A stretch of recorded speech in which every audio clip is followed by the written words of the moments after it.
Hello and welcome back to Lorehammer at 40K Podcast, and we like to make giggling jokes. Welcome, Christian. Hey, how's it going? How can you not Was get your- excited after an intro like that? Yeah, was isn't that was fucking- good. Yo, yeah, I don't even know where that came from. No idea. It was a guy called Jerem Watts, and he made that years ago. And then somebody sent that to me on Reddit, but we have this sweet new intro for our, if you're watching YouTube, it's a cool 3D graphic of our logo. It spins around. There's death and skulls. Beautiful. It's beautiful. Beautiful. It is beautiful. Yo, James, welcome. Thank you. I am the Mister of Battle, the Still, direction of all your complaints, and the stealer of your dreams. I thought you would have transitioned to something else by now. No. He's gonna ride this high as long as he can. Okay. Well, that's all right. Yeah, cool new intro. What else we got? We got a bunch of housekeeping stuff. We'll just try to slam through real quick. Welcome everyone in live chat. How do we sound? Test. You've heard us all joke, whatever. I'll wait for that. But let us know. We can correct it during the show. That's the point of the live chat. So Don't if all of a wait till the end sudden of the one show of to us, tell us that you can't hear one of us, because that would be yeah, that's on you guys. Then I've been getting some James complaints, but really it should be live stream complaints. That's on you guys. I just want to know, if you did sit through a whole episode and you couldn't hear it, what are you doing? What is the this? heck? They just like looking at you too, right? in the eyes, just like, They just like to wow. look at your face. Yeah. They like to look at the look I give Christian. Fuck. Mark has that sweet Panama sound back. I don't know if that means good or bad. Yeah, not I'm back in good, but- Panama. Yeah, okay. I'll work on it. Yeah, there's dogs barking. That's always fun. But we'll keep moving through the housekeeping. You guys listen to any of the Dad Hammer stuff that was released? Not yet. No, I'm waiting to sit down with the kids and listen to it. Yeah, man, you I hope got it's kids safe. right in the age. It is not safe. Jordy gets snatched in an episode. That was fun watching, but no, it was a lot of fun. We made a bunch of Dad Hammer episodes that have been released. Season 1 is out, and it was a lot of fun. We just told 5 different stories about these characters. Biologist Marcus, Servitor J2, and Scribe Christoph, and they just went around kind of categorizing plants and animals, and other things happened to them. I don't want to spoil it, but it was a lot of fun. Yeah, tell us if you love it. If you hate it, save your word to send your complaints. Yeah, you know exactly where to send those. Yeah, I would love to make some more. So definitely, if it's worth the time and your kids are enjoying them too, shoot us a lorehammerpodcast@gmail.com message or whatever. I just want to say special thanks to all the voice actors who helped in that real quick. It was Chris, James, Jordan, Skylar, Rio, Josh, Gerald, and Paul. And these are all just friends. We're not voice actors. We just had fun with it. So We're just but trying thanks a our lot. best. It was yeah. Yeah. Gerald does have a good orc voice, and Oh, it there's was a couple of good perfect. voices. Some say Yeah. Gerald wasn't acting, and that is actually how he lives full time. And then the character of Gerald is who he plays when he has to interact with the normal people. That checks out. Yeah. And one other big special shout out to Nero on Discord, or Black Fox Miniatures on Instagram. He did all the actual background music. When there was an explosion, you hear it. I could not have done that without you. Honestly, that would have just blown my brains out. So Yeah, thanks, Nero. He's live in the chat too. yeah, So give him Thanks some for love. sparing Mark's life. yeah, very real. What else we got? We got Discords. Okay, so we've done some stuff. We did a Discord trivia night. I think that's out too by now. Maybe not, but probably. That was a lot of fun. But we're doing some movie nights now. I think up next we're going to do a movie night on Sunday at 7:30 Central Standard Time, and it's going to be 40K themed. It's like Starship Troopers or Soylent Green. Dude, yeah. So Have you guys? Yeah, you heard that one? I've heard of it. I've never watched it. Yeah, I haven't seen it. I've heard the jokes. I know this. Don't know spoilers. Yeah, well, there's supposed to be a 40K concept, and what's more 40K than corpse starch? Yeah. So it's kind of something like that. You're gonna give away the ending. Don't do it. I didn't even know there was one to give away. Is the thing. I've never seen it. I just If it's found been out about for this more myself. than 5 years, then it doesn't. There's It doesn't no need a spoiler spoiler tag. warning anymore. Yeah. If Yeah, I spoil okay. the end of Lord of the Rings and you're upset about it, What happened to the ring? Who is the Lord of the Rings? Yeah, so go check that out. We also do live streaming. yeah, dude.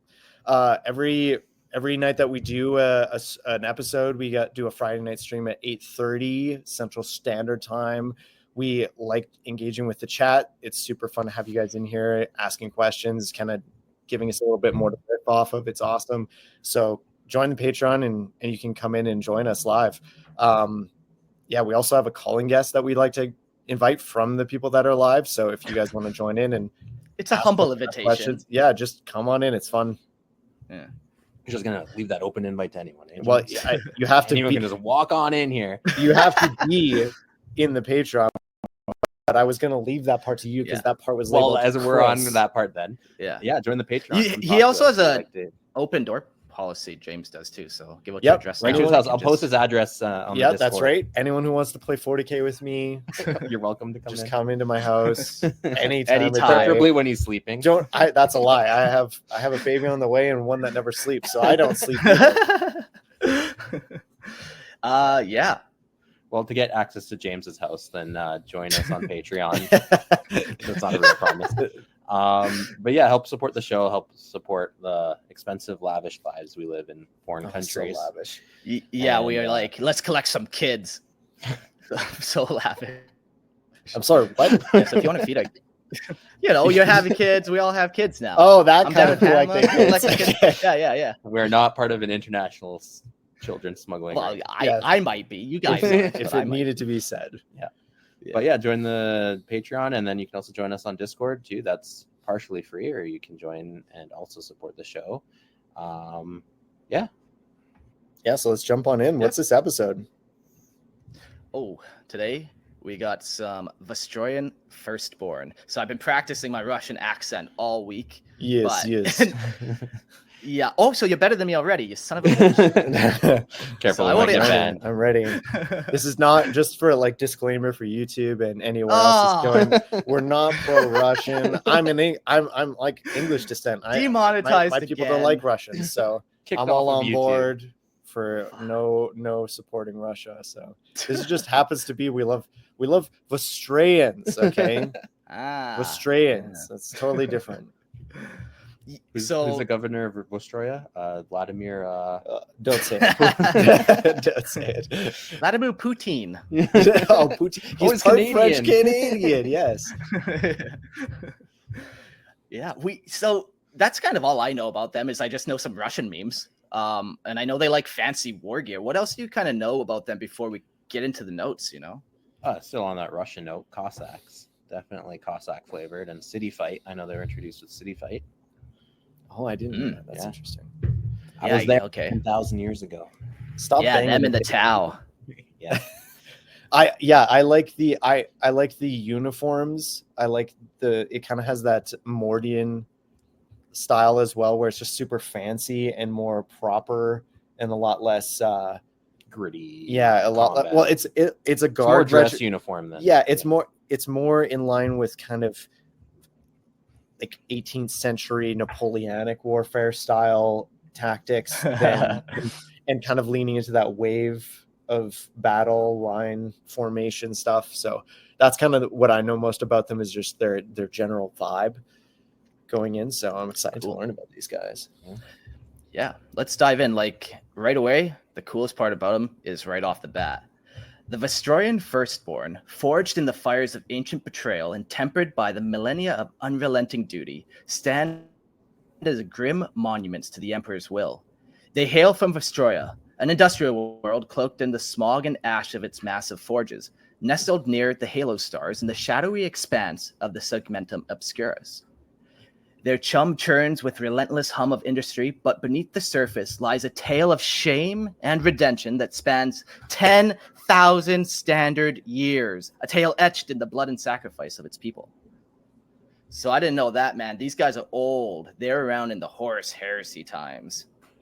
Yeah, I think I could be totally wrong about this, but I think on the cover of the first Alpha Legion book in the Horus Heresy, I believe they're on the front of that, are they not? That's a Geno 5 Chiliad. Ah, dang it. But they also have that kind of dressy uniform. It's very similar. Cossack-y feel. Yeah. Russian Imperial Army. Yeah. Well, I'm glad you know your lore.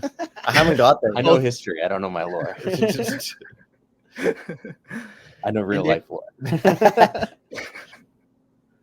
In the cursed days of the Horus Heresy, when the Imperium teetered on the edge of annihilation, Vostroya failed. The Emperor himself commanded that all loyal worlds send their sons to stand against the tide of the War Master Horus and his traitor legions, yet Vostroya refused. Arrogance or fear, none can say what truly stayed their hand, but the Vostroyans believed their worth lay in the ceaseless production of weapons for the Emperor's armies, not in the blood of their sons. They reasoned by only keeping their forges alit could they serve the Emperor, but they were wrong. The Imperium, in its rarest of mercies, spared Vostroya the ultimate retribution. The fires of the heresy were extinguished. But the weight of the shame has never been lifted. In penance, Vostroya swore a terrible oath. The firstborn child of every Vostroyan family would be given to the Imperial Guard, a blood tithe that had endured for 10 millennia.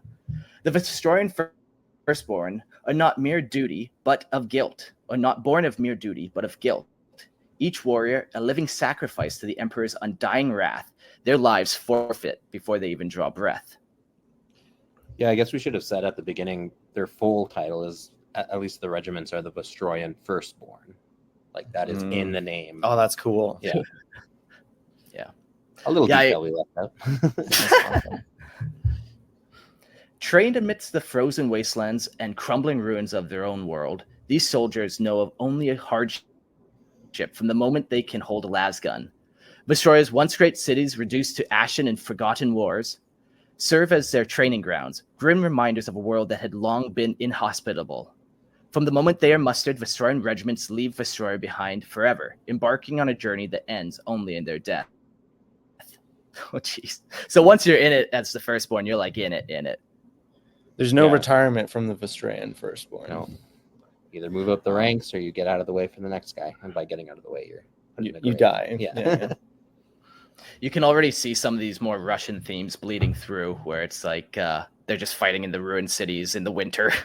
Stalingrad, yeah. Yeah. In a battle, they are relentless, driven by ancient... Oh, I think I missed one. No, sorry. No, In you're battle, they are relentless, driven by ancient vow and an unyielding sense of duty. Every regiment is bound by a tradition that spans back to their ancestors who first marched to atone for Vostroya's sin. Even across the vast gulf of space, the Vostroyans send their youngest to reinforce the far-flung regiments, ensuring that the bloodline of the warriors is never broken and that the lessons of hardened veterans are passed down through the ages. To serve is not merely to fight, it is to join a legacy of penance that stretches back to the early days of the Imperium. Can you dodge the tithe if you just start with your second kid? What? Yeah, you just have your second kid first. No. Then... I think you've just been sent to a penal colony for even asking such a question. Penal regiment. Re-educated. Is it only the firstborn though? Like, could a secondborn be like? What if your firstborn dies as a baby? Obligation is a firstborn, and then I'm sure they would take anyone. Yeah, they're not going to turn you. But also, like they're like a manufacturer in place, producing weapons and stuff. And they still believe that's their purpose.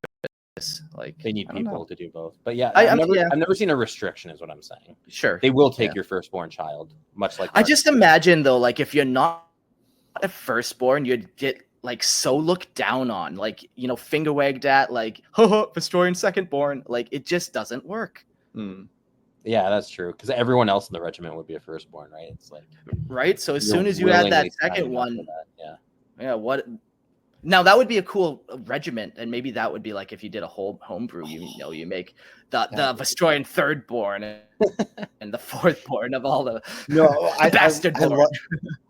I love the idea of that though. That's so cool. The idea, so there's everyone else is a firstborn, but your regiment, this is like volunteers, but like no one looks well on them because they're second rate. They're second sons, and they always have something to prove. Yes, Vostroyan second sons. Oh, so good.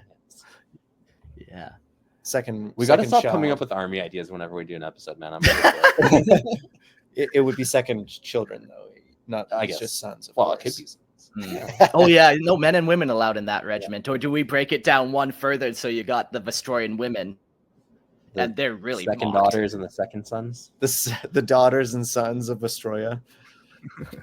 Could be. Hard to say. We'll find out, I'm sure, at the end of this. We'll learn so much. The Vostroyan Firstborn, once again, Firstborn, just, let's let that seep in, are bound not only by duty, but by blood. From the highest born tetrarchs to the lowliest of menials, the oath touches every family. It is common for kin to serve alongside one another, distant uncles and cousins watching over the younger generation, and fostering a bond of brotherhood, as cold and unyielding as the ice that covers their world. Yet, within their ranks, a rigid hierarchy persists. The officers hail from noble bloodlines, while the rank and file come from the endless toiling masses that keep Vostroya's forges burning. But regardless of their birth, all are bound by the same oath, an ancient, inescapable contract that drives them forward with the stubborn resolve, courage, and fortitude rarely found outside the Adeptus Astartes. Awesome. The Vostroyan Firstborn are masters of urban warfare, trained in the claustrophobic, crumbling environments of their ruined cities. The bitter cold and the ash-choked air and the endless darkened of the homeland have molded them into the warriors who thrive in the harshest conditions. But their ties to the Adeptus Mechanicus have gifted them more than just survival skills. Vostroyan armored regiments, while few in numbers, command the battlefield with their mighty tanks, embodying the union of steel and relentless will. Each step the Vostroyan Firstborn take is a heavy with the weight of millennia-old sin, and each battle they fight is a testament to their unwavering drive to reclaim their honor. They are not just soldiers; they are living relics of a broken promise. Their every breath a plea for redemption in the eyes of the silent, uncaring galaxy. Awesome. Yeah, interesting that they don't use artillery or anything excessively. Like they're mainly a foot group. Infantry and tanks. Yeah. And like a small. They do like to use heavy weapons, though. So while they don't have the big, massive artilleries, they do use lots of heavy weapon squads. Right. Sure. I think. I kind of like that.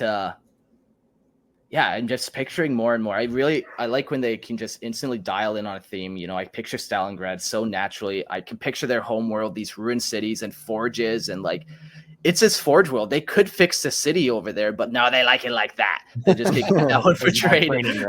Yeah, and then they might since once again they like building stuff, they can make a bunch of stuff. I guess they may even build a new city on top of the ruined one when it gets too ruined and just let it re-crumble. Yeah. I'm sure much of their mindset with resources is just with their masses that they donate to the Firstborn, Yeah. If you ever played the game Frostpunk, definitely for anyone that's listening, Frostpunk vibes from all of this. Also, it's cool that they have that special relationship with the Mechanicum. It's not exclusively like a Forge world, but it's also not exclusively like an Imperial world. It's like a marriage of both.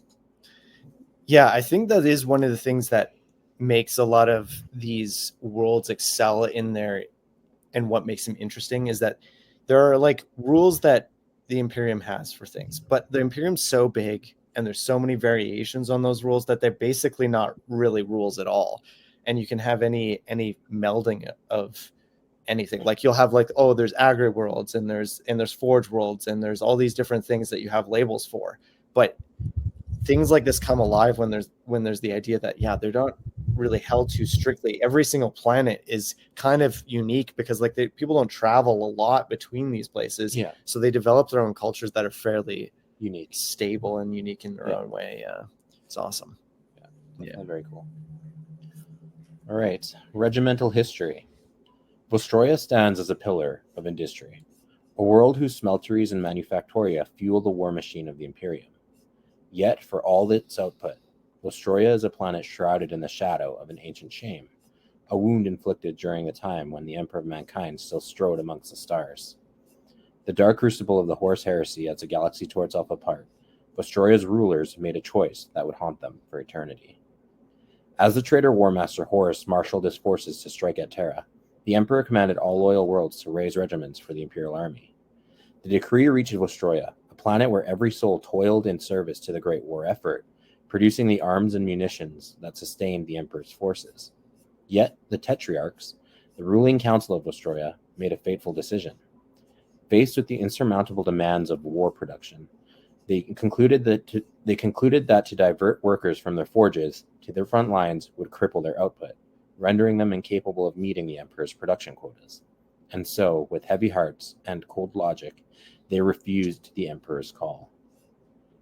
Had history's pages not been written in blood, Vostroya's treachery might have faded into the chaos of war. Yet, when the fires of the Horus Heresy were finally extinguished and the Imperium began to reckon with the cost, the sins of Vostroya could not be hidden. The exactor tributi, advocates of the administratum, uncovered their refusal, a grievous failure that demanded a reckoning. I wonder if they just didn't put it on paper. They just just didn't sorry, write it down. they just didn't respond and oh, sorry, we missed your call. Well, that's so interesting too. Like how many traitorous planets were just forgotten about, where the records were just destroyed or something, or lost, or yeah. Maybe And then it's just a massive. Well, let's just sweep it under the rug. Well, yeah. Maybe Cadia was a traitor world, and they just didn't. Well, they were a muty world. See, I don't know anything about the lore. It's a good thing Christian's here to tell me these things. Those purple-eyed demons. Yeah, I can see he's holding your hand through it all too. Physically, yes. That's not my hand. Oh. Oh God! Well, I was holding something else, and then I had to hold it back. It was none other than the Primarch of the Ultramarines, Rabot Guilliman, now the Lord Commander of the Imperium and the Imperial Regent, who called Vostroya to account. Before the stern gaze of the Primarch, the Tetrarchs were forced to answer for their world's betrayal. In desperation, the people of Vostroya turned to their leaders, pleading for a chance to atone. Guilliman, ever the architect of justice, laid out the terms of their penance. Terms so severe that the people of Vostroya would forever be bound to their shame. But even as Guilliman warned that their debt might never fully be repaid, the Tetrarchs accepted their sentence without hesitation. It's interesting, too, because you have worlds like Krieg, who actually rebelled. Their version of shame isn't that they rebelled, it's that they just didn't show up. So it gives them a little more leeway, too, in their punishment, where they're not okay, well, we'll just exterminate you, or yeah. Sure. Well, I get the Krieg thing though is different too, because the traitors were exterminated. Yeah. So yeah, and their version of betrayal isn't that they turned against the Imperium; it's just that they didn't hold up their responsibility. So I guess it's there's so many different ways of treating this. It is a factor of how big the Imperium is that these different things are handled differently. So maybe Vostroya was within Guilliman's realm, or maybe it was just because it was after the Horus Heresy that it was immediate. They could look at it. I'm thinking of the Dawn of Fire novels, the one planet that it's basically it got cut off from the Imperium, and so this knightly house that ruled it was kind of ruling separate from the Imperium. But when the Imperium shows up, they don't want to give over any resources, and in that case, despite the fact that even bloodshed eventually happens, they are kind of forgiven without penance. So there's just it's not like there's rules about this. It's when they encounter a situation, sometimes the Imperium has the ability to enforce something like that, and sometimes they don't. And it just depends on what the consequences is. Yeah, because even the Tetrarchs had to agree with that. They could have disagreed, and then it could have been a whole thing. So you don't want to over penalize the planet. But yeah, I wonder what Guilliman's standard move was. If this was kind of, if you kind of were in this halfway trader spot, he just dealt with a bunch of planets that took their firstborn, Yeah. And what other planets are under the same penalty? And even then, yes, but every planet has to give guard regiments anyway. Part of the tithe. So it's not a super severe penalty, despite the fact that it's framed that way. It's your firstborn though. So typically the cultural side of that too is things like inheritance and stuff typically passes to your firstborn. It's a blow. It would affect their entire culture. Sure, it's a blow. And that no one at least if you have to fill a quota of a tithe, you can pull from your prisons, you can pull from people that you don't really want on the planet, you can pull from the desperate and the poor. But high nobles are just as bound to this as the lowest common person. That's true. All share in that same your first child is not yours. Your first child goes to the Imperium. So yes, it is. I guess there's, like I said, it's layers to it. Every time the Imperium deals with something like this, it is basically its own special case. There's not, despite the fact that there are rules for things, there's not, because they have to get practical whenever they deal with stuff like this. Yeah. Yeah, and other worlds might just not have as much to give, even, you know. Some worlds might not even have firstborns. They're all secondborns, like I said. Oh no! Oh, I guess we can't fulfill our obligation. Fuck it. Thus was born the decree that would reshape Vostroya forever. To atone for their failure during the heresy, the firstborn child of every Vostroyan family would be conscripted into the Astra Militarum. For 10,000 standard years, this edict has endured, and no family, no matter how noble or lowly, has escaped its grip. From this blood tithe, the Vostroyan Firstborn regiments were forged. Unlike other regiments of the Astra Militarum, which are raised in waves from a single planetary mustering, the Vostroyan Firstborn are continually replenished. Their ranks are never allowed to diminish, with new recruits from Vostroya sent to reinforce their forebearers, ensuring an unbroken lineage of warriors stretching back to the early 31st millennium. This unceasing cycle of service is a matter of pride for the Vostroyans, a testament to their enduring resolve to repay their ancient debt to the Emperor. That's really cool too, because it is a punishment, but it's also like an honor at the same time, which is a cool dynamic. And then also how they have that unbroken lineage of like, yeah, you get to the front line, and it's like, oh, it's my cousin or like my uncle that was sent off like when he was born, and like you're the new generation that's arriving. So I'm sure their bonds are actually like closer to than just a bunch of randoms you're throwing into a unit. These are like literally your families. So it's cool. Vostroya, however, is not a world that has forsaken its industrial might. The forges continue to roar, serving their masters in the Adeptus Mechanicus, and production quotas must still be met. Yet above all, the Vostroyans know that their debt to the Emperor comes first. Each of the countless manufactoria scattered across the planet is bound to a sacred duty, a workshop dedicated solely to the creation of weapons and war gear for the firstborn regiments. Every laborer on Vostroya, no matter their role, is required to give 1 solar hour in every 10 to upkeep the firstborn. This tithe of time is given without complaint, for the weapons they forge are for their own kin, their sons and daughters, their brothers and sisters, and their only hope for redemption in the eyes of the God Emperor. The unforgiving climate of Vostroya. Sorry, did you want to say? Yeah, that's pretty wild. So they also like make their own gear and stuff. So they must have quite the facilities there, because even looking at all their stuff, it's also high quality. Yeah. Well, like I said, it's that merger of like anywhere that comes that's associated with the Mechanicus probably has pretty decent gear, or at least like access to it. Which again is a cool way that it kind of meshes the two themes of like Imperium and Mechanicum planet. Yeah. And we all know Russia is just pretty much ice and factories. Yeah, and ruins. Like that's perfect. The unforgiving climate of Vostroya shapes its warriors as much as traditions. Amidst the frozen ruins of ancient manufactoria, the firstborn hone their skills in the arts of war, trained in conditions as harsh and unyielding as the cold metal of the planet's forges. The skeletal remains of collapsed factories serve as their battlegrounds, a fitting stage for soldiers born in a world of rust, frost, and ash. Vostroya's governance is unique, a fusion of Adeptus Mechanicus authority and imperial rule. The Tetrarchy, the ruling body, is composed of both Mechanicus and imperial commanders, a blend that reflects in every aspect of Vostroyan culture. The uniforms of the firstborn bear the crimson of Mars, a mark of their fealty to the machine god, while the soldiers themselves are often enhanced with cybernetic augmentations. Their weapons are not the mass-produced tools of other regiments, but handcrafted relics of war, forged with care and precision by master artisans, who pour their craftsmanship into every lasgun, every bayonet, knowing that these tools will be carried into battle by their own blood. Yeah, again, that's that cool link of like, they put in the extra effort because it's not just some nobody they're giving rations and weapons to. It's like, I want my brother to survive out there in the stars, so I'm going to build him the best gun that I can. I do love this. There's a okay, let me get this thought here. When you have a culture, a warrior culture, your weapons become more than just tools. They become like a part of your body and something that is an expression of you a little bit more. Like in modern armies, we don't have a warrior culture.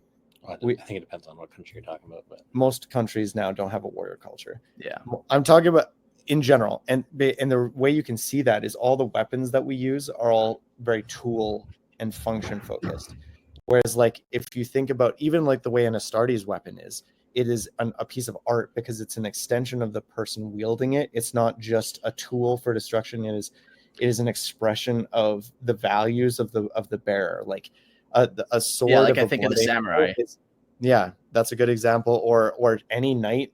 The way they decorate their weapons is a way of extending their values into their tools. I think there's two things. Or one, I think that's the difference between individualized and industrialized warfare, where individualized warfare is like my prowess as an individual warrior versus like, massive armies and just upscaling and how many peasants can you arm and throw at each other.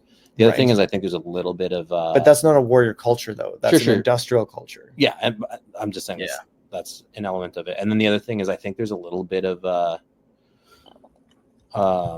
like a mythology in like kind of the artisanship of weaponry of the past, where like swords were tools and they were probably pretty functional, and it's the artistic ones that survived because they were decorative or they were more symbols rather than used on the battlefield. There's going to be elements of that, but even think of the way, like when you think of like let's use the example of a katana versus like a more medieval sword. Is it possible that part of the inspiration for the design of a medieval sword is the cross, and that is an implicit symbolism included in that, whereas a lot of other swords around the world don't derive that design element strongly as it does there? Like there's an element of when we have a weapon and you're a warrior culture and that's what your identity is in society, you're going to start putting your other values that you have into your weapons. Let's just keep it with 40k things. A Blood Angel sword is a work of art that reflects the values of the Blood Angels. Right. Versus a Death Guard sword, which is just it's a scythe, or it's something to cleave. It's something to represent death and destruction and the degradation that they're bringing. I think that's essential to warrior cultures. When you're engrossed in that every day, your values pour into the things you do. And I think that's happening with these guys too. It's like they're like warriors almost by association. Because it's like my everyone's brother is there. That's kind of cool. Through every march, every battle, the Vostroyan Firstborn carry the weight of their world's penance on their shoulders. They are more than soldiers. They are living reminders of an ancient betrayal, bound by a vow that may never be fully repaid, but whose burden they will bear until the end of time. In their hands rests the hope that one day, in the Emperor's sight, Vostroya will be redeemed. That's also cool too, that they know it's like, it is penance, but it's never really complete. It's just like this kind of similar to the Templars, maybe. Exactly, like an endless crusade. An endless penance. All right. Well, this part is a little shocking to me, that we have like a lot of lore for the era Indomitus for what these guys are doing, because that's basically since Gilliman came back from the dead. He's these guys are up to stuff. They're making things happen. So with the eruption of the Great Rift and the engulfing shadow of the Noctis Aeterna during the tumultuous era Indomitus, it has done nothing to diminish the unyielding loyalty of the Vostroyan Firstborn. Even as the world stands cut off from the guiding light of the Astronomicon, trapped within the forsaken half of the galaxy known as Imperium Nihilus, Vostroya remains resolute. The Cicatrix Maledictum rages across the heavens, a scar in reality itself, but the fire of Vostroya's devotion burns even brighter in the heart of its people. So they're in that part of the galaxy where it's hard to get to. It's hard to get around because you don't have the light of the Astronomicon guiding your ships as well. So you got a lot less to go on when you're navigating. It's more dangerous. And you have a lot less chance of reinforcements because most of the Imperium's like solid stuff is on the other side. Yeah. But who needs reinforcements when you're reinforcing yourself? That's right. Though the Emperor's light no longer shines upon their world, through hope itself seems a fleeting ember, the Vostrayans have not faltered. Their regiments, scattered across the distant war zones, have fought not just to protect their own hallowed soil, but to answer the final pleas for aid that echoed across the void before silence fell. Each Vostroyan soldier knows that they may be the last lifeline for countless Imperial worlds now plunged into the nightmare of the Rift's onset. So yeah, these guys are just like going around and plugging these holes. Because like again, Space Marines are about pinprick defenses. Like, oh, here's like a position on the battlefield that is super important and I can tip the scales. But really, the things holding the line everywhere are the guard regiments. So these guys are the ones doing like the daily heavy work. lifting. Yeah. Without the Astronomicon to guide them, Vostroyan navigators are forced to confront the malevolent currents of the warp blind. They plunge into the twisting, treacherous depths of the Immaterium, armed with only ancient data charts and the fading remnants of rote memory. They are deaf to the Emperor's guiding will, left adrift in an ocean of madness where every journey could be their last. More often than not, these brave transports are lost to the immaterial tides, emerging far from their intended destination, or worse, vanishing entirely, consumed by the hungering demons of the warp. The toll in lives and machines is immense, yet the people of Vostroya endure. Each grievous loss is a reminder of their ancient sin, but also a testament to their ironclad resolve. Where once they hesitated, now they act with grim determination. Never again will Vostroya wait when the call to war is sounded. With every new regiment they send into the abyss, they defy the darkness, fighting not just for survival, but for redemption. This must be a pretty, like, resource-rich planet, or I wonder if they have their own supply lines that feeds this kind of industrial world, because they're going hard for 10,000 years, and even in the Indomitus era, they're going hard. So that's what I was going to say, actually, is because of that merger with the Mechanicus, they probably are pretty self-reliant, which even allows them to do this, to be like a beacon in the darkness. Well, like, eventually on the planet, you would run out of steel to make tanks, you would think. Sure, but that's true of every planet. That's true of every resource. Who knows? Maybe they're getting why, resources from asteroids. Maybe they're getting... Right. Maybe they got the Votan coming and bringing in resources and stuff. Like there's any other... And again, if they're working with the Mechanicus, they probably have their own supply chains too, right? Like from mine to factory.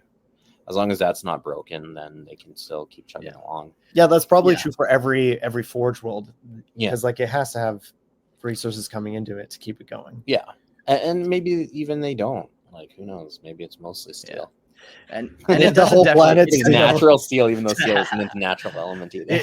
Isn't that the Forge World Metallica, though? That one's all steel. The Forge World Metallica is all steel. Is that a real thing? Yeah. Yes. I've heard of it. Is that a real place? Is that Yes. I've been there. I've seen it. Yes. All right, Vostroyan tanks roll forward into the void, their engines roaring defiance against the very nature of the warp itself. Their soldiers march ever onward, each one willing to face oblivion rather than allowing another failure to stain their honor. They know full well that many will never return, that their world may never again feel the Emperor's light, but it matters not. Their loyalty is unwavering, their courage unmatched, for they carry with them the undying hope that one day, through their sacrifice, Vostroya might yet atone for its long-buried shame. In the silent, starless void of the Imperium Nihilus, the Vostroyan Firstborn continue to answer the call, their resolve as eternal as the darkness they march through. Yeah, being so, like, from the beginning, these guys have a constant lineage going back that they've been fighting all the way through Indomitus Crusade. That's awesome. Yeah. And it's cool that they keep it up even though no one's watching, right? Because now that the Imperium is darkened, like, for all they know, the Emperor's dead. But they're still like, nope, we're going to still atone. Even if no one is keeping tabs on us, we'll keep tabs on ourselves. I wonder if it's ever been reconnected. Like, because there are armies breaking through and stuff. Like, never mind. Yeah, well, you're asking, like, because Gilliman has got the ball. Yeah, we know that. Yeah, exactly. Sure. So I wonder if it has been kind of reconnected, or if it still is just really on the dark side. But I guess it's in like those stars or whatever. Segmentum Obscurus, which is like the most uncharted area. Yeah, and even if they are reconnected, like the point is they were still upholding their end of the bargain, even when no one was looking. Is the important part there. Just hitting some chats from Nero. Are Vostroyan families continued through the second son since first are sent to die? Yeah, second sons or daughters. Like, there's no cap on how many kids you can have there. Like, I have 4 kids, right? So I just give away my firstborn, and I still got 3 more to carry on. Easy, no 1 problem. to heir and 3 to spare. Now that's maybe, dad.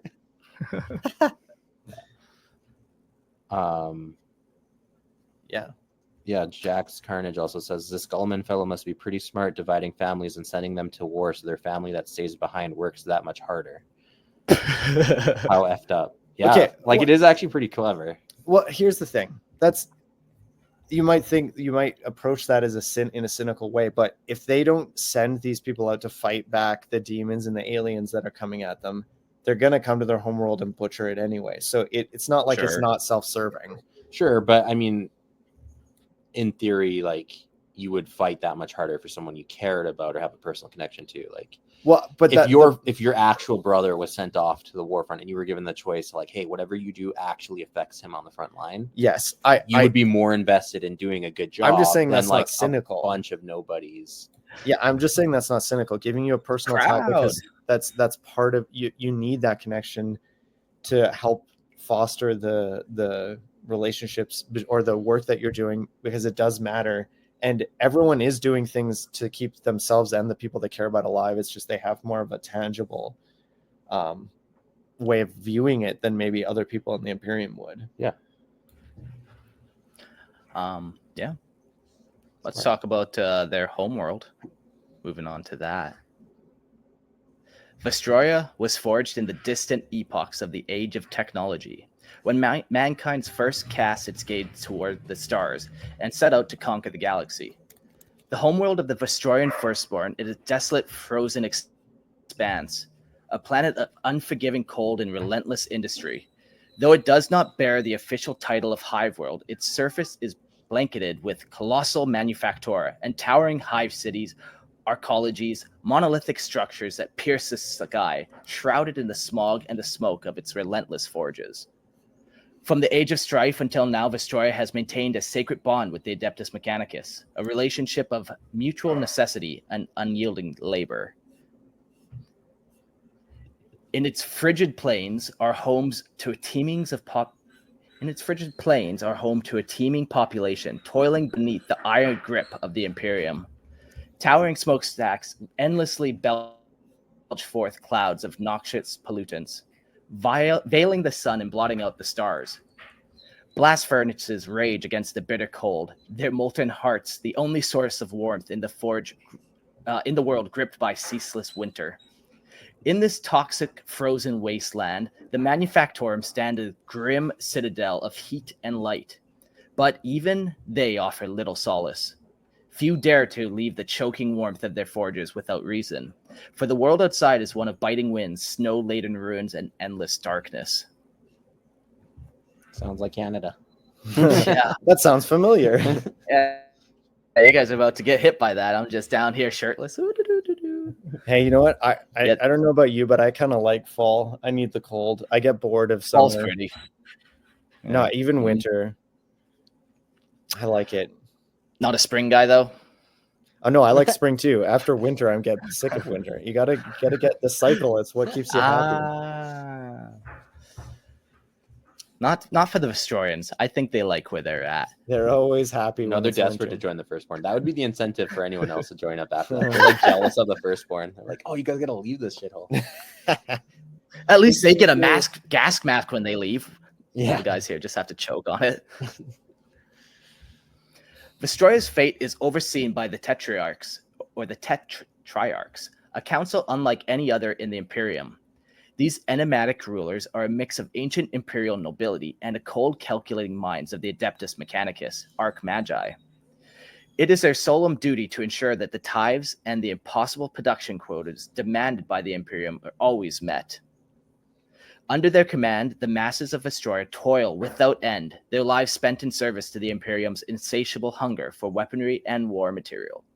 Day and night, their factories thunder with the sounds of ceaseless labor, each worker a cog in a great imperial war machine. For their poor, downtrodden life in the frozen Manufactorum offers little hope. But for the firstborn children of these families, a grim opportunity awaits you. Right. You're heroes. What an opportunity. A chance to escape the suffocating toil and squander of their home and achieve a destiny far beyond the frozen waste. On Vostroya, the offering of a firstborn child to the Astra Militarum is more than an obligation. It is a revered duty, a tradition steeped in ancient debt the world owes to the Imperium. To give one's firstborn is to repay the ancestral shame of their ancestors who faltered during the Horus Heresy. It is their honor carved into every soul of Vostroyan family, a ritual that binds them to the Emperor's eternal service. Here, in this world of ice and iron, the culture of Vostroya is only one of duty and sacrifice. The bond between the people and their emperor is sealed in blood and sweat and iron. Each firstborn child sent to war is a living symbol of Vostroya's redemption, a reminder of the past, no matter how bitter, can be atoned for through unwavering loyalty and ceaseless dedication to the emperor's cause. It's kind of funny, the Mechanicus, they have to grind your limbs off and turn you into this like pseudo servitor to make you anything as near dedicated as these guys. And they're just like, yeah, we just like our family, we want to do right. Atone for some sins of the past, but who doesn't have to? They seem quite wholesome for a 40K play. So yeah. Even in the suffocating gloom of the industrial cities, songs are sung. No, just kidding. They don't do that. They just get high off drunk off the potato vodka there. The only thing that grows in the frigid wastelands. Hey, we do grow potatoes up here. That's the only thing that grows in Canada is potato. The people of Vostroya can carry the weight of the world's history with pride, knowing that the firstborn fight not only for survival of the Imperium, but for the redemption of the entire world.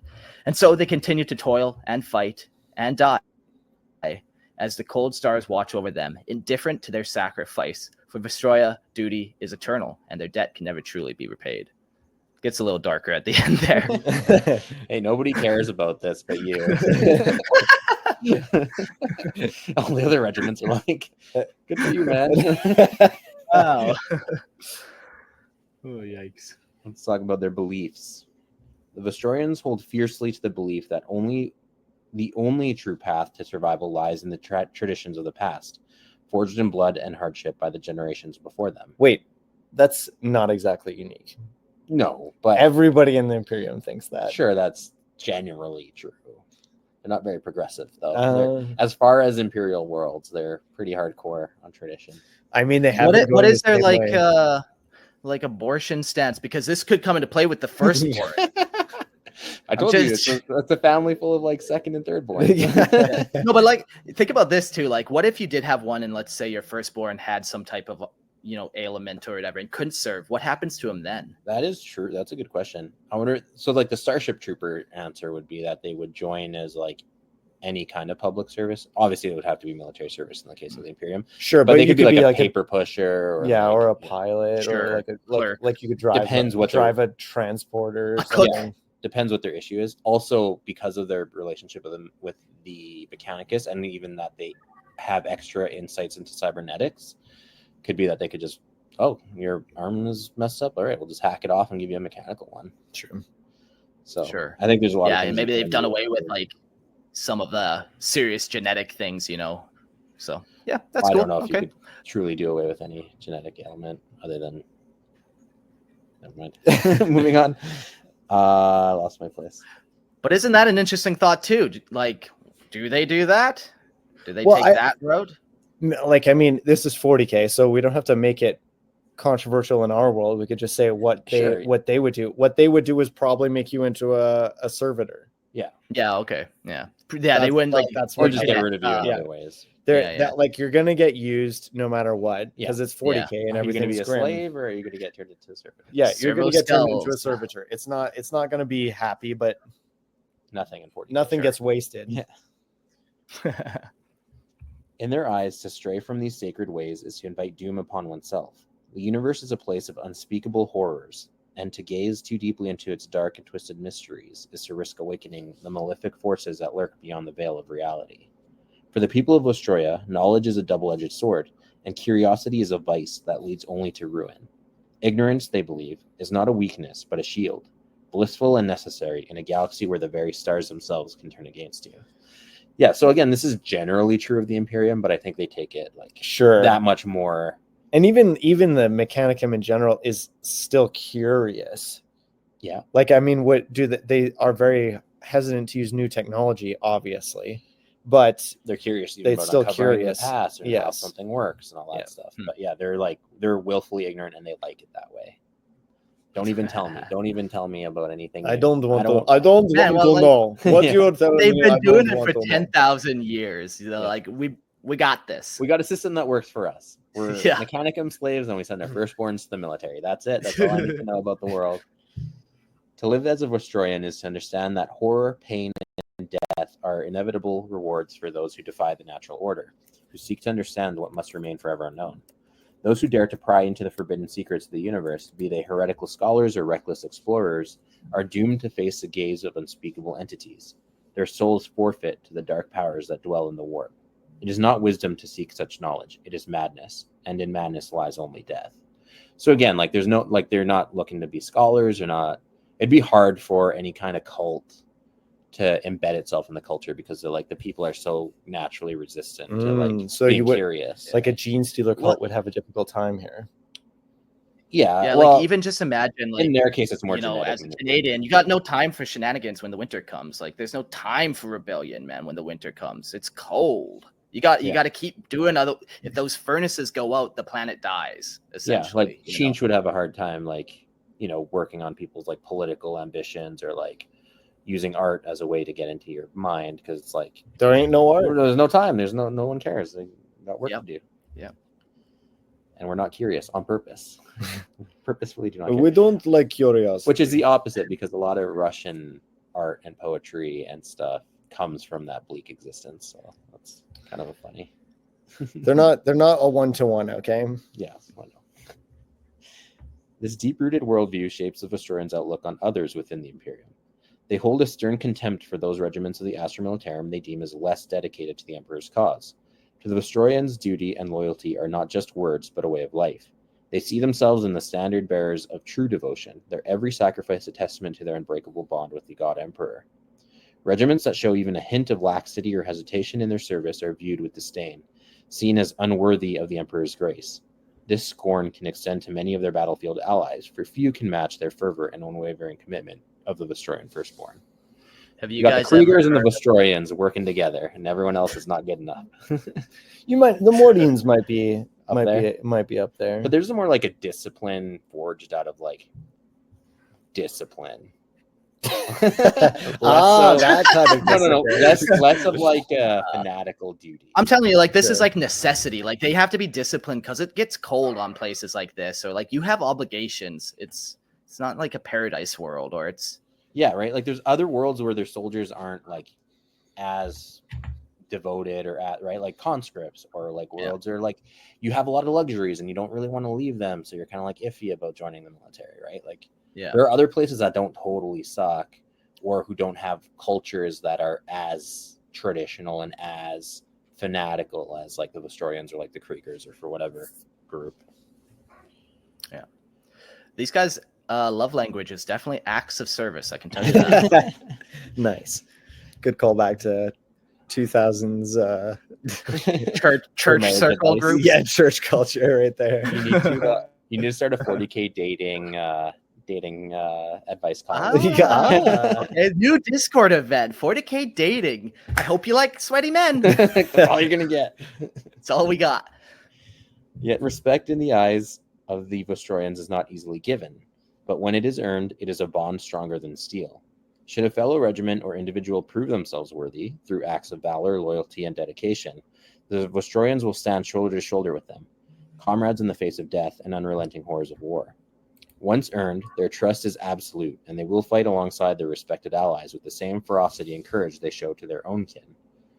In the crucible of battle, these bonds are forged in fire and blood, and any servant of the Emperor should count themselves fortunate to fight alongside the Firstborn of Vostroya, for their stalwart warriors who embody the very essence of loyalty and sacrifice.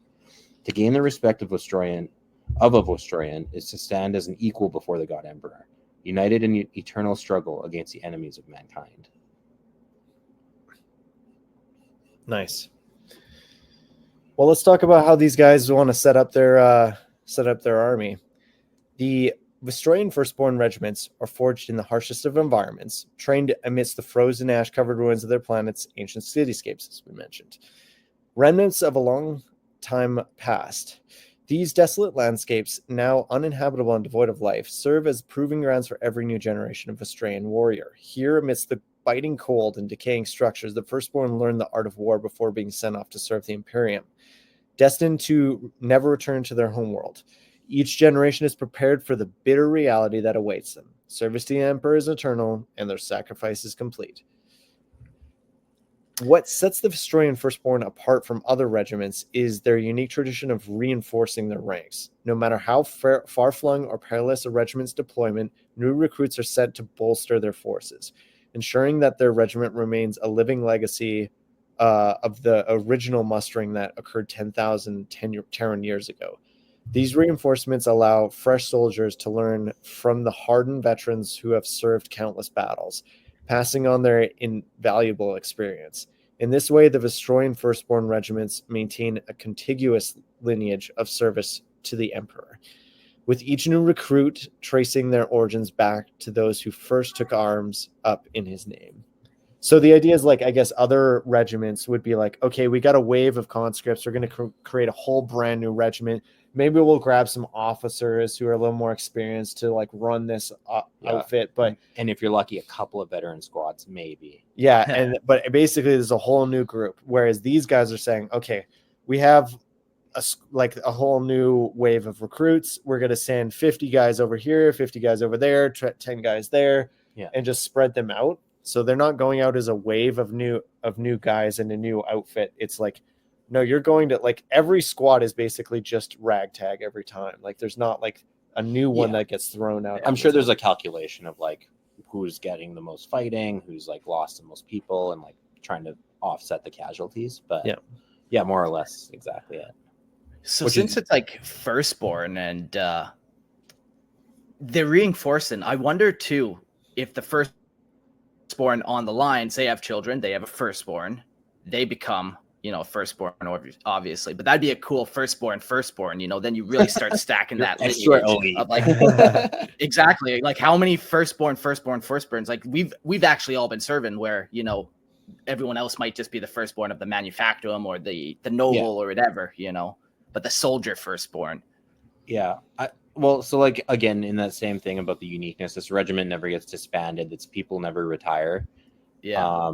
I'm sure it happens, but it's probably not frequent. And like, maybe they're all disciplined that they don't allow fraternizing amongst each other in that regard. And they're going to find out pretty quick if you're pregnant. So. Why would they care? I guess because in their eyes, wouldn't that just be another body for the Imperium?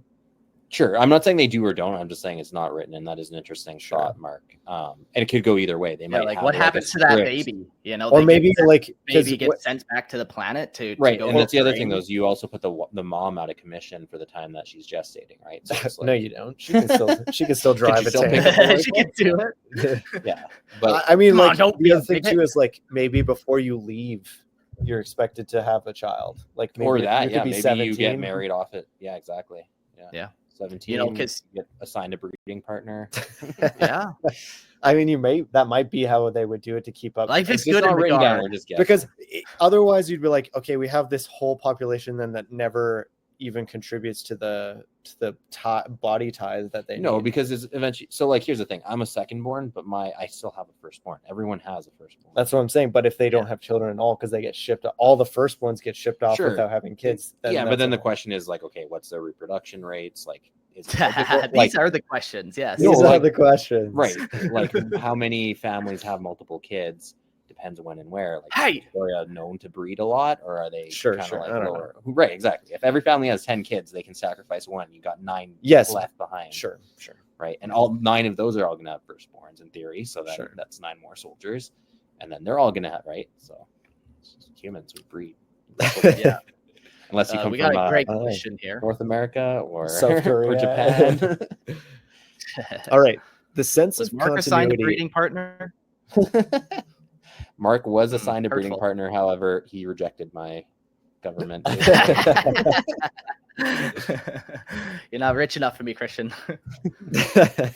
Also, breeding was going to be hard for us. The sense of continuity extends to the very heart of Australian society, where every family, regardless of rank or station, is bound by the same sacred duty to offer up their firstborn to the emperor's service. From the highest of the tetrarchs to the lowest workers, no family is exempt from this penance. This shared sacrifice creates a unique bond within the regiments, as many young Vostroyans find themselves serving alongside family members, as we discussed earlier. The officer corps is taken from the nobility, but like that's from tradition. Like they don't change the way they're doing stuff. And the common soldiery is peasants, as we mentioned, which is earlier. also even true to reality too. I mean, that's the way it's always going to work. There's always going to be more like nobility than there aren't going to be like commoners. Like that's just how population works anyway. The Vostroyan Firstborn are primarily line infantry, excelling in the cold and urban environments that mirror their conditions in their homeworld. The unforgiving terrain of Vostroya has honed them into resilient and disciplined warriors at home in the most hostile environments. Yet the Firstborn are not limited to infantry alone. Their armored regiments are a testament to the deep ties they hold with the Adeptus Mechanicus. Vostroya's traditional bonds with the Tetrarchs have granted them expertise to operate some of the Astra Militarum's most powerful tanks. These armored divisions strike with precision and devastating firepower, making them a formidable force on the battlefield. Theoretically, they would have access then to like Bane blades, shadow swords, like crazy Mechanicum stuff quite easily because that they don't have that restriction that maybe other would by like maybe the Mechanicum having to like divvy those out. They're making their own. Yeah, in theory. Yeah. I mean, do you have the STC for it? Sure. Though, do you have the blueprint? Yes. Yeah. Hard to. Yeah. How... I assume. I know. I definitely have seen some big stuff though. Like they definitely do have Bane blades. So. Yeah, I mean, like, because I assume you could have built a army of Vostroyans back in the day with a Bane blade.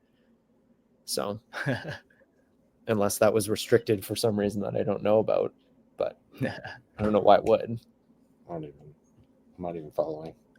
No, like if you're building an army, like if you're building a tabletop army, you could have a Bane blade. Yeah, of course. Yeah. So that's all I'm saying. Well, actually, I don't even know if they had the Bane blade. Like it was just Forge World exclusive when Vostroyans came out.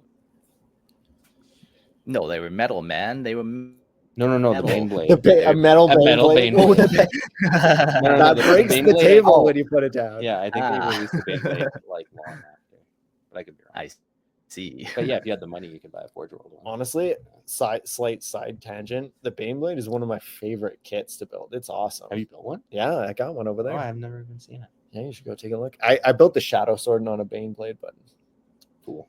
Dude, the gun is as big as the tank. You know that's the one I'm building. It's like the Warthog. It's not really an airplane. It's a gun with a tank built around the gun. The appearance. The Vostroyan Firstborn, forged in the crucible of duty and tradition, are amongst the most well-equipped of regiments in the Astra Militarum, benefiting from Vostroya's immense industrial capacity and its unique custom of continuous reinforcing its regiments. The Firstborn are clad in durable ply-steel alloy called carapace armor. These breastplates, passed down through generations, are more than just protection. They are heirlooms, rich with history and tradition. Each piece of armor and every finely crafted lasgun carries with it the weight of family legacy, making the Vostroyan Firstborn not just soldiers, but custodians of their ancient ancestors' sacrifices. I did find it interesting because a lot of their stuff is kind of given that kind of relic passed down kind of vibe to it. But how do they recover them? Because in theory, the previous owner would have been killed, and then I guess you were sent to the front line. So do they, like when you show up, do they just like, here, this was your uncle's breastplate. He died last week. Put it on. Oh, thanks for telling me. Yeah, right. There's a really cool, if you haven't seen, kind of a side tangent, All Quiet on the Western Front, the new one. I wanted to, but it looks like it's a hard watch, so I gotta like emotionally set myself up to watch it. It's good. It's missing some things, but the very beginning, not to give anything away, it's the very beginning.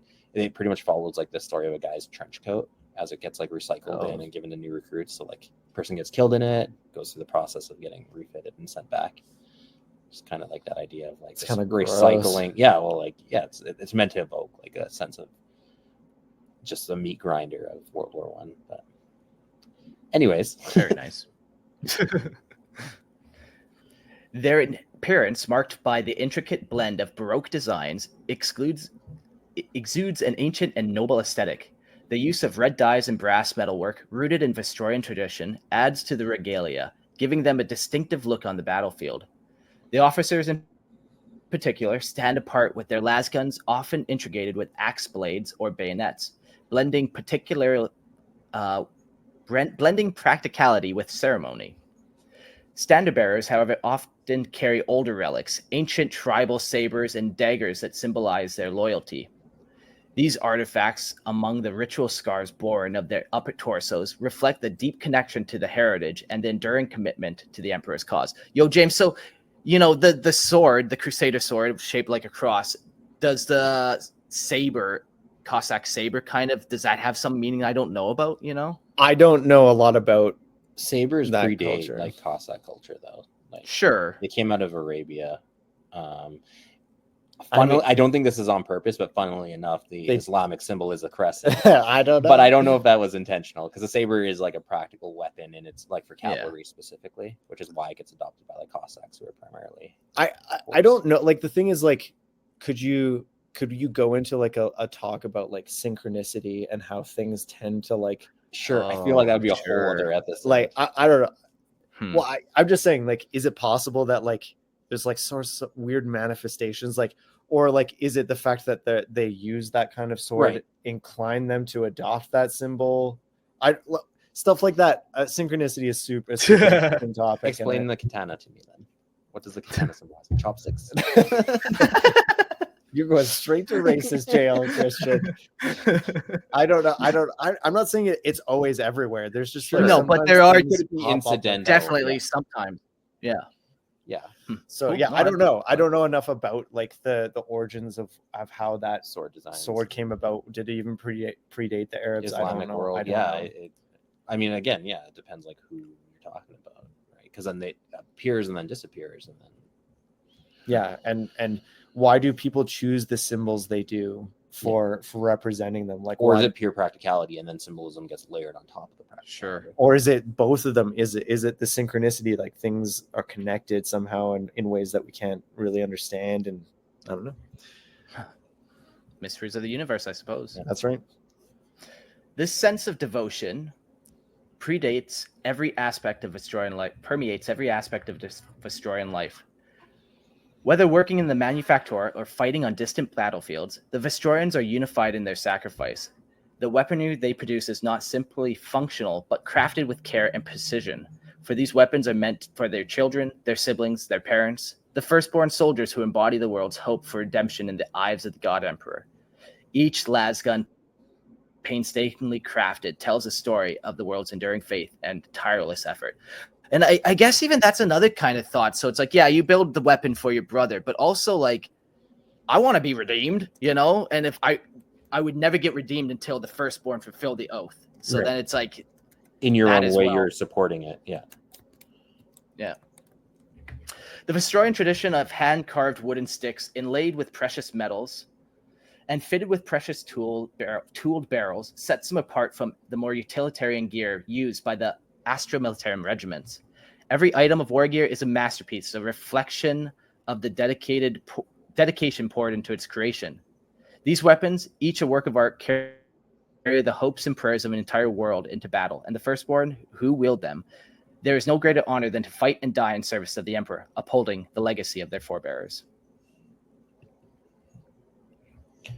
All right. I love the. I personally, this is just a personal preference. I think guns with wooden stocks look so much more elegant than like plastic or. You or can like oil them at carbon night. fiber. They just look. It's like I was saying about like that special putting like care and love into a weapon. Yeah, like you have I like have, industrial like plastic or like yeah, a it just feels so like carbide, and, it's just this is a tool like a screwdriver, Yeah. and I care about it about as much as I care about my screwdriver. But like if you're gonna go into battle with something that's gonna like protect your life or like save you from death, I don't know, that's something a little bit more important than just like some. what's more efficient though? Yeah, or like You can decorate your sword all you like, but I'll pull out a gun that's like sure, but manufactured. No, I agree with you. There's definitely a difference, and it does make a difference on the battlefield when you actually care for your weapons versus like not, even at the basic level of like maintenance, right? Yeah. And it goes up from there. But I do think it's a diminishing return once you get to a certain point, right? Like no one cares if I carve like a special icon into my rifle. It's not going to make me shoot better, but it will matter if I put the optics that I like or put the features that I like into it, right? And actually put some care into how it operates and functions and feels personalized to me and my grip versus like a standard issue rifle that you get handed in the military, right? Mm-hmm. Yeah. Just to do you want to address that comment there that you pulled up there?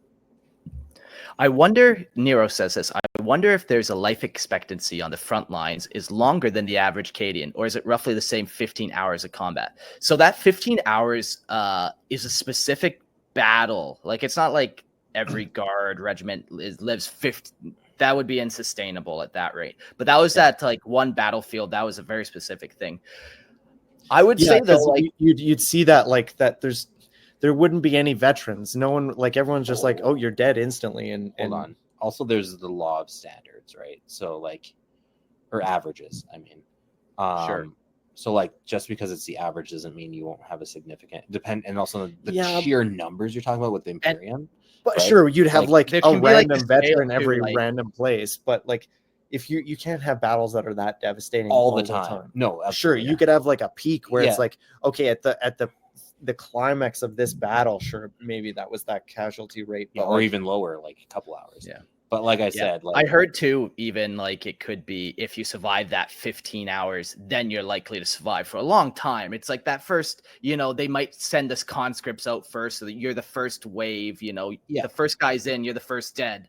There's all kinds of variables that would come into an average life expectancy. Yeah. But specifically, that 15 hours is from a book. How do they fight? Right. Yeah, exactly, Mark. You're referring to it being a very specific situation. But even if it, like I'm saying, even if it was broadly attributable, like it still isn't like the worst thing. 15 hours pretty rough.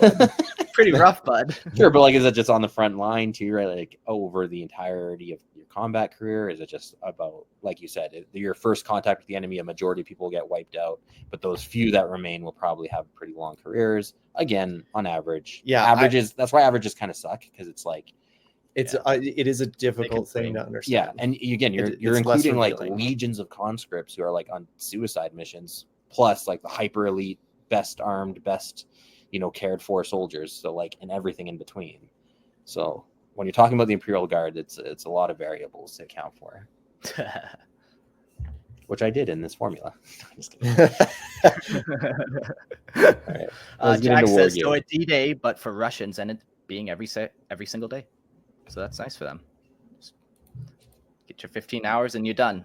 It's not that bad serving the Firstborn. It's only 15 hours of work. Come on, you can do it. Mark, you should be a recruiter for computer thing. All right, war gear. The Vostroyan Firstborn, renowned for their dedication to the Imperium and their unmatched craftsmanship, are equipped with gear that reflects both the industrial prowess of Vostroya and its cultural traditions. Vostroya's immense industrial capacity and the unique tradition of reinforcing regiments already in the field allow the Firstborn to be particularly well armed and armored compared to most Astra Militarum soldiers. Clad in durable plasteel alloy carapace armor, which is uncommon among standard guard regiments, and wielding finely wrought las rifles, the Vostroyans are a formidable force, visually distinct due to their Baroque appearance. Their use of red dyes and brass embellishments speaks to the centuries of tradition, creating the unique aesthetic that symbolizes the unyielding loyalty to the Emperor. The following war gear is standard issue for the Vostroyan First Soldier. The M36 Cantrail Pattern Lasgun. A variant locally produced on Vostroya, this lasgun is one of the most ubiquitous in the galaxy. The M36 Cantrail pattern is a testament to the industrial might of Vostroya, ensuring that the Firstborn are always well armed with the reliable and precise weaponry. Charge packs 4. Powering Imperial laser weapons, these packs are potent capacitors, recharging to provide the full number of shots per the weapon's magazine value, essentially for maintaining the firepower of the Firstborn in prolonged engagements. Dude, is it though? Because we're shooting lasers, Christian. Yeah, I know. I also thought about that too after I said it. Is it like a battery that clips into your rifle? Is it technically called a magazine? What is it? This is one of the interesting things that I just want to slightly sidetrack on, because this is one of the things that comes up in a lot of sci-fi is we want to add in melee because it's cool and we want to see that. And I've given a lot of thought to how can you make that rational?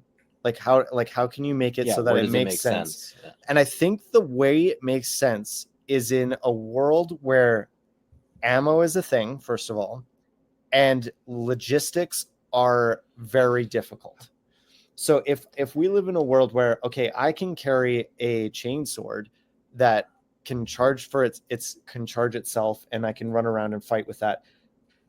If the battlefield is changing super fast, and if let's say I'm a space marine, I'm moving very quickly through a lot of things, there's no way there's an ammo boy running up to me wherever I am to refill my gun, right? Maybe. That's what chapter 6 are for. Who's going to keep up with you though, right? Yeah. Like no one can keep drop up pods. with that. Sure, you could drop pod in ammo, but then you might, and the enemy might get it, or like you don't. Like there's a lot of variables. I'm just saying, drop podded on the enemy, James. 2 for 1. I'm That's giving what kills a them. rationale as to why I think melee Sure. it Yeah. makes sense. I And always it's look in at that it like case. this. In 40K, there are a lot of different Xenos, man, and not all of them have access to technology. And there are some, like the orcs, that don't give a rip for giant lasers and just want to wreck stuff with their fists. So then it's like, okay, so you got stuff that is going to get close to you. You know they're a dangerous thing. Tyrannid scything talons exist. They're going to get close. So you have to be able to compensate for it somehow. That's how I always kind of look at it. I think the reason it makes more sense with the guard though is number one, they're a lot more of a static battle line in the way they usually deploy. They're not usually like running in quick engagements like a space marine is going to be. Yeah, like they have special regiments for that, like the Cassican or like yeah, exactly. The Tempestus Scions even. Yeah, and so and they have these recharging packs. So like chances are you don't need as much of a supply line as a space marine is going to need, and that's why they have totally different weapon kits. They're always giving them guns. There's not a lot of melee focused infantry squads in the guard compared to like a space marine where you might have a whole squad of melee focused guys. I think there's 2 other factors that, without derailing completely. Yeah, I'm like, just wait till we get to the grooming kit. What is it going to say on that one? Yeah, it's perfectly logical. Okay. No. I'm not saying what you're saying doesn't make sense, but I think there's also other factors. One, like efficiency in close combat, and things like armor. It's really armor that dictates what kind of weapons you use, because that's literally what happened in real life. People's armor would advance, and guns would come in, and then armor would change. And but the point is that the reason we don't use a lot of armor now is because it's so much easier. We use armor, but for the most part, armor is not as good as whatever you can sword in the military. That's just because the military doesn't care about their people. Well, but again, the bayonet, what are you going to be using that in? When you're very desperate and out of ammunition. When you're out of ammunition, exactly. So it's all about logistics, getting supplies to the Sure, that is a variable. I agree. But like, again, Space Marines are typically armored up to be able to sustain and also have the physical capacity to sustain melee combat with foes that are capable. That's another aspect of it too. I'm just saying, right. We're in the topic of having a gun and why in 40K there are people with swords. And I think the main reason, yes, is armor it's dictates. Cool. No. The main reason is because it's cool, but like, how can you make that logically work? I think you can make it work with the idea that, a Space Marine is just never going to get resupplied. You drop them on a planet and they have what they have until they come back. They're not sitting on the front lines. There's a counter argument to that too. Not as much. I think the whole thing is. There's always exceptions to everything. Yes, but degree. Anyway, we can move on. Yes. All right. Now to the next thing. The Vostroyan sword. Oh God damn it! From short daggers to longer, elaborately crafted dueling blades, Vostroyan swords reflect the individual preferences for the wielders. Most renowned is a traditional shashka, a sharp, single-edged saber known for its versatility in both slashing and thrusting attacks. Literally, the Cossack sword is called a shashka. So. Shashka. Yeah, there you go. There you go. Frag grenades, 2. These anti-personnel explosives, with their notched shells and shrapnel-filled cores, are designed to create lethal bursts of metal upon detonation, making them a staple of any guardsman's arsenal. Crack grenades, 2. Designed for armor piercing, these powerful explosives are used to punch through armored vehicles and bunkers, though their more focused blasts make them less effective against infantry. Flak armor. The standard defense of most Imperial Guardsmen, flak armor consists of layers of ablative impact-absorbent material. Lightweight and versatile, it provides solid protection against most small arms fire, though heavy weapons can still penetrate its defense. Carapace armor breastplate. A mark of distinction, carapace armor is typically reserved for officers and elite units, but Vostroyas often wear this durable chestplate as part of their standard kit. Molded from strong materials like armaplast or ceramite, it offers superior protection compared to standard flak armor. The Vostroyan Firstborn uniform is tailored to endure the harsh weather of their icy homeworld. This uniform combines both function and tradition. I just find it when a regiment is equipped based on the weather, because what happens when they get shipped off to the desert? It's they get toasty. Okay. Yeah, No, I you always think must about wear that. Like, is uniform all the time. the big fluffy hat, is that mandatory? Like, what Yeah, happens exactly. when you At take all that off? times, like it is part of the uniform. At Although all they're, times? I also hate the reverse too, where you have icy people, like always barbarians are shown like shirtless, like from the ice wastes, or like in the Vostroyan case, That's just because their nips act as another weapon. or a shield. Sharp. They get so hard they can deflect blasts.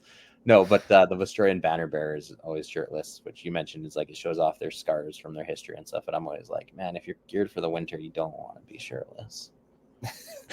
I'm just saying, just some advice. Not that you can. As a You can always be Canadian. like a berserker. You can always like get high on mushrooms of some kind and not feel the cold, or drink enough vodka that you don't feel it anymore. Doesn't do you any favors. Poor weather gear, essential for surviving the frigid environments that Vostroyans are often deployed in. Maybe they just request, hey, local segmentum, like general, can you just like tell me where the cold places are? Yeah. Because like I do think there's obviously an element of like, if you have guys that also part of their combat experience is melded in with their training and their environment that they're best in, right? Like the Talaran Desert Raiders, you're not going to deploy them in the winter because it makes sense to put them where they feel most comfortable fighting. But in the case of the Imperium, I always imagine there's situations where it's just not possible. Like, you the got to Vostroyans are the only ones that are available to respond to this desert planet. What are you going to do? And I imagine they have like ways to compensate. To just take off their shirts, right? They all fight shirtless and then die from heat exhaustion and sunburns. I think the best they can do is just use the grooming kit and just shave up their magnificent beards and stuff on. That's all they're allowed, I think. Yeah. Rucksacks are carried by every guardsman to store essential supplies and personal effects. Microbead, a short-range communication device worn discreetly in the ear, allowing for quick coordination within a 1 kilometer radius.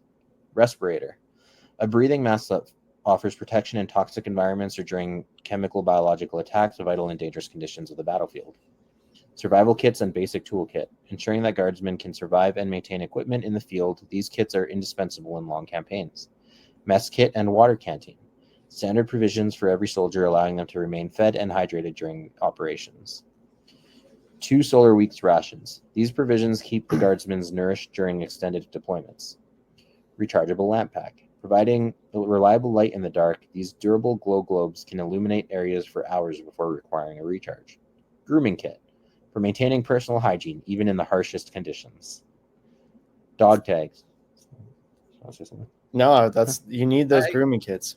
I got a question, so like 2 weeks solar rations, I get that, but like what do they do with water in the military? Like, it's easy to comprehend them taking the rations and putting them in the backpack. They're these tight pack things, but it's a lot of water for 2 weeks.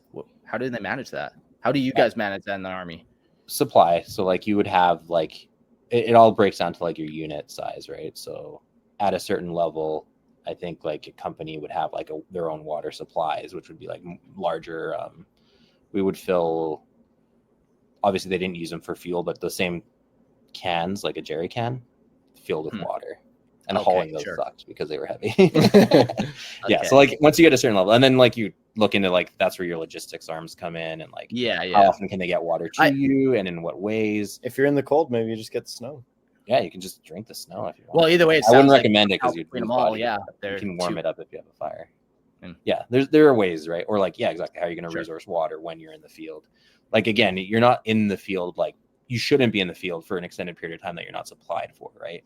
Intentionally. Now stuff like where Black Hawk Down happened, man, we're getting way off track. But in the case of Somalia there, they didn't mean for that to happen, so they ended up getting like super thirsty. You hear stories of the guys how thirsty they got. They're like drinking water out of potted plants because they were stuck there way longer than they had deployed for, so they didn't bring enough water.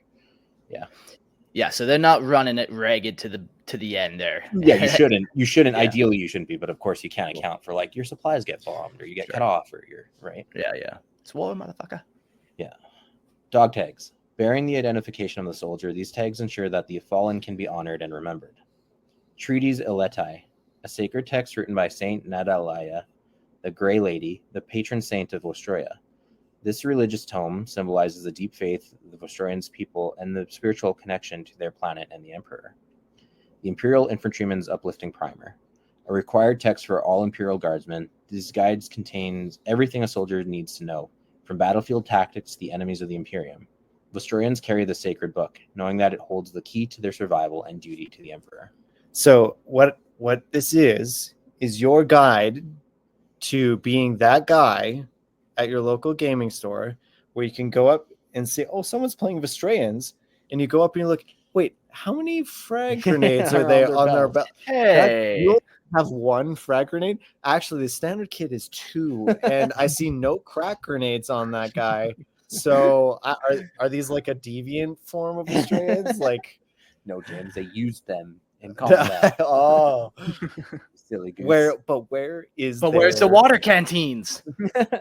No, where's their? Did they use them in uplifting primer? combat too? Did you not model their uplifting primer? What you see is what you get. Every piece of war gear a Vostroyan Firstborn carries, from their carapace armor to their finely crafted lasgun, is not just a tool of war. It is a symbol of their world's unbreakable faith, their personal heritage, and their unwavering duty to the Imperium. Together, this war gear ensures that the Firstborn not only fight with skill, but with knowledge that they carry the hopes and legacy of Vostroya in battle. Cool. Should we talk about a few of their campaigns here? The defense of Nimbosa. Why are you laughing? It's a real place. Got a great voice is all. In a valiant stand against the encroaching Tau Empire. Hold on a second. We might need to talk about that. The 9th Vostroyan Regiment, known as the Old Irascibles, all right, heroically defended the imperial world of Nimbosa. Their unwavering sacrifice in the defense of the factory city of Polia against the Tau commander Brightsword became a symbol of resistance. Inspired by the Vostroyans' indomitable spirit, the populace of Nimbosa refused to submit to the Tau Empire and its misguided vision of the greater good, standing firm against the alien oppression. Okay, so these guys are in Imperium Nihilist. The Tau are in not Imperium Nihilist, right? How'd they get all the way over there? It depends. Well, this was way before the Great Rift. Right. They of course first came out. This was that City of Death book or a battle that Christian was talking about, actually. Okay, so they were just like going all over the place before then. That makes sense. Yeah, and exactly. Military families are always shipping each other around across the galaxy. That's just how they do it. How do you account for like thousands of years of shipping soldiers off into who knows where, right? So you Sure. could theoretically have any two factions pop up. All right, you've convinced me. Let's talk about the Spinward Front Crusade. The 55th Vostroyan Firstborn Regiment is currently engaged in 814 M41 in the ongoing Imperial Crusade with the Spinward Front of the Calaxis sector. Stationed on the capital world of Kolth, they confront the formidable orc forces of Awa, Grimtooth, and the secessionist factions of the Severan Dominate, showcasing the relentless determination of the Vostroyan warriors to safeguard the Imperium. The Severan Dominate is really cool. We should do an episode on them if we haven't, Mark. Although I don't think there's enough on them, but they're like there is a non-imperial human faction. They look super cool. They're like Greek looking. Oh, yeah. And they're from like the Dark Heresy. No, not Dark Heresy. Is it Dark Heresy from Fantasy Flight Games? Yeah. Pretty sure it's one of those That's Fantasy their RPG Flight series. games. Yeah. Okay. Yeah. So there is like quite a bit of information and lots of cool pictures on them. Nice. I guess that even ties into these guys though as well, because those Fantasy Flight games are so detailed. I know a couple of the pictures we've pulled up were from those books. So even just like, how the fuck do we know about their whole kit? I guarantee that's where that comes from. Someone pulled through the picture and like detailed every item. I know. They listed out in the RPG books. Yeah. No, I know. Yeah. As opposed to actually in like a codex entry, Yeah. So Keldar Rebellion and 956 M41. The Kildar Rebellion faced overwhelming force as the combined might of various Imperial Guard regiments, including the Vostroyan, Cadian, Mordian, Loriar, Elysian, Katachan, Aegeus, Talaran, Heraconi, Neocassin, Paragon, Birmingham, Morax, the Jojos, Pintax, Athanos, Kefrini, and Risonian converged to quash the insurrection. Yeah, like all the big boys. Everyone was there. The formidable alliance crushed the rebellion, demonstrating the unity and strength of the Imperial Guard. Yeah, like all of the Guard were like, F you in particular. You need all that or one Space Marine company. Yeah. Disappearance, or just Calgar. Just by himself. Disappearance of Grand Marshal Durov. Grand Marshal Durov of Austria reported an alarming demonic incursion within the Finiel sector. Subsequent contact with Durov's army group was lost, leaving their fate uncertain and raising concerns about the dark forces that threaten the Imperium in 997 M41. Then we have the fall of the Karak Prime, reformed in 998 M41. Reformed after their previous destruction on Nimbosa, the 9th Vostroyan Regiment faced their ultimate fate once more during the fall of Karak Prime in 998 M41.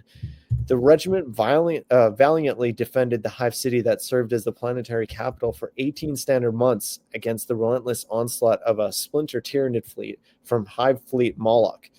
With the winter chill setting in and some vowed to sell their lives dearly, the supplies began to get dangerously low, and the 9th Vostroyans made a vow to fight to the end. As the Tyranid swarm breached the city's defenses, the regiment detonated a nucleonic stack, annihilating the Hive, its defenders, and an estimated 85% of the invading Tyranid swarm. In the wake of this cataclysm, the remaining Tyranid organisms eventually succumbed to starvation, marking the end of the Hive fleet. That's an interesting way to do it. You lure them in and just nuke yourself. Your city. Got them. Works every time. It's better than like what is it? Exterminatusing whole planets. Sure, I mean, yeah. you only exterminatusing one city. Hive city. Yeah. Much better. The fall of Medusa 5 in 999 M41. Right at the end in 999 M41, the Imperial mining world of Medusa 5 was engulfed by a massive warp storm. Fortunately, the military forces of the Imperium were successfully evacuated and the surviving civilian population before the world was consumed. Prior to this evacuation, Medusa 5 became a battleground in a fierce military conflict involving 8 of the Milky Way galaxy's major powers. Numerous Vostroyan Firstborn regiments, including the 5th, 7th, 11th, 16th, and 241st, answered the call to arms and fought bravely in this critical campaign, forever etching their names in the annals of Imperial history. The gates of Balakrasha, under the command of Lord Marshal Garaf Harazan, the forces of the Imperial Guard rallied and engaged in a decisive confrontation against the Eldar at the gates of Balakrasha. The Lord Marshal's strategic brilliance led to a resounding victory, further solidifying the Vostroyans' reputation as stalwart defenders of the Imperium. The liberation of Kirkarius. The second 22nd. The second. Holy smokes, reading is hard. The 22nd Vostroyan Firstborn Regiment played a pivotal role in the liberation of Kirkarius. Notably, this regiment was one of the few Vostroyan formations to incorporate Rough Riders, known as the Hussars, enabling them to engage the orcs effectively within the defense of the Kirkarius. Their success in this campaign demonstrated the adaptability and resourcefulness of the Vostroyan forces. I did my Rough Riders as like the Polish winged Hussars. Yeah. I just got some 3D printed ones and just glued them on the backs, and it's awesome. Cool. The defense of Danek's world. The 68th Vostroyan Firstborn Regiment faced overwhelming odds in defending Danek's world from a massive orc invasion and a planet-wide rebellion.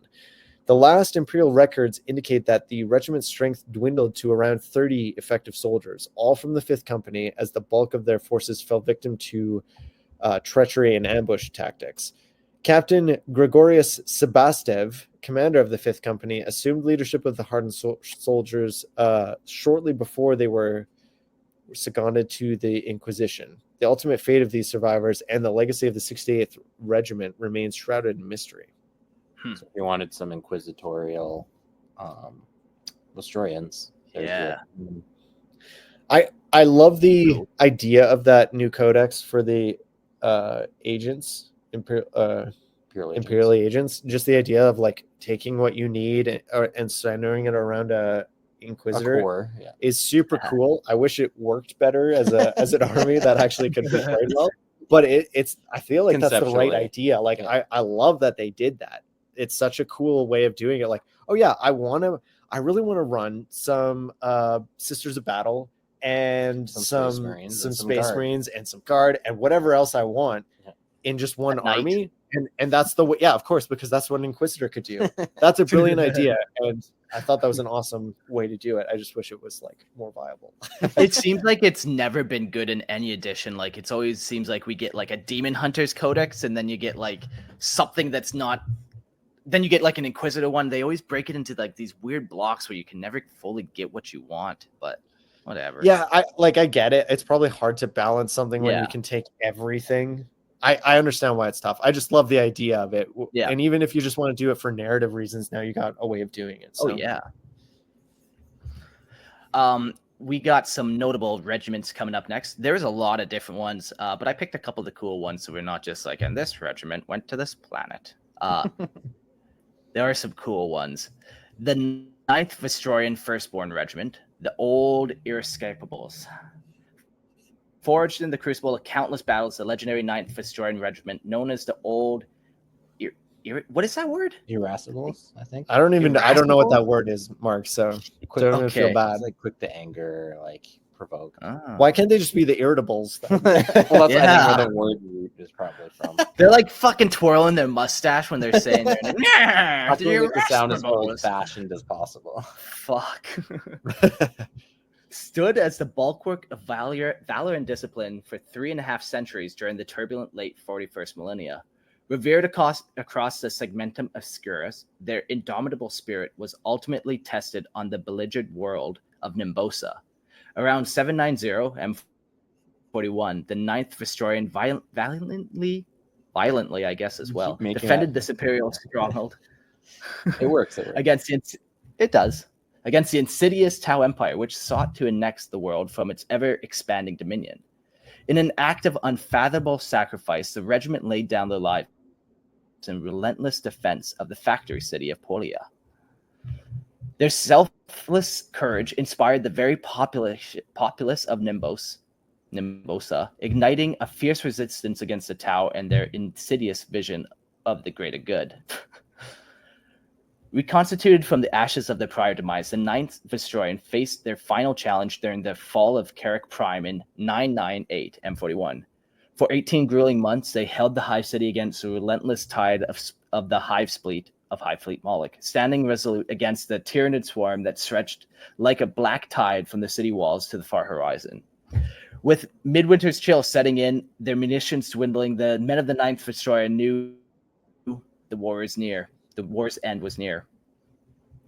But they swore to sell their lives dearly. In the final act of defiance, they detonated their nuclear stack, incendiaring not only the Hive and its offended, but an estimated 85% of the Tyrannid horde. As the midwinter sun rose, the few remaining Tyrannid organisms, having consumed all in their path, soon succumbed to starvation, marking an end to the Splinter Fleet and solidifying the 9th Vostroyan's legacy.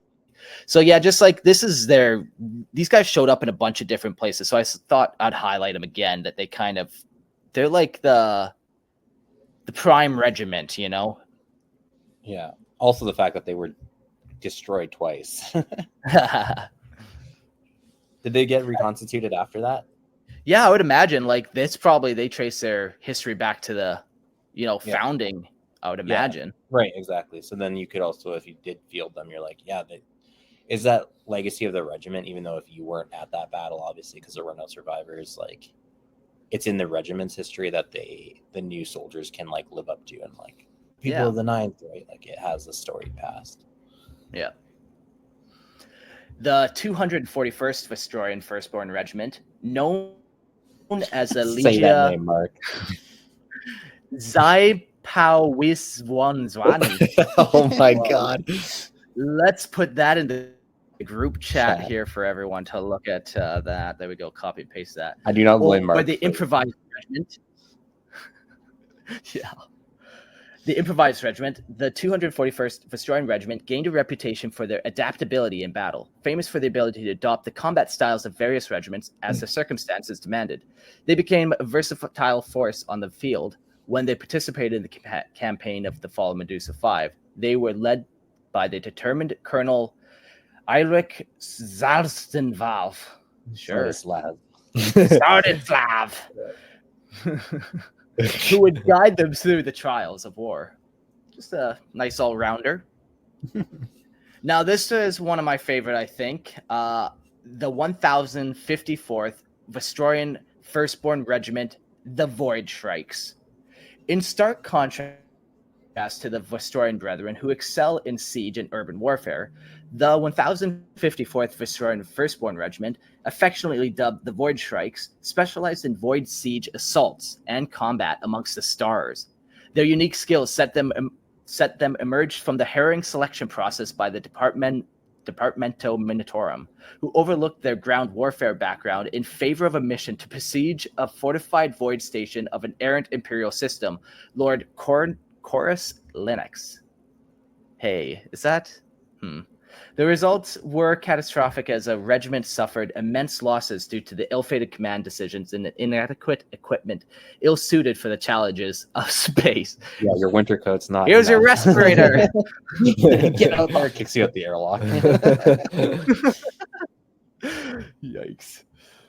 However, amidst the chaos, the Void Shrikes emerged victorious. They breached the impenetrable fortress, dispatched Lennox's fanatical followers, and captured the deranged lord himself.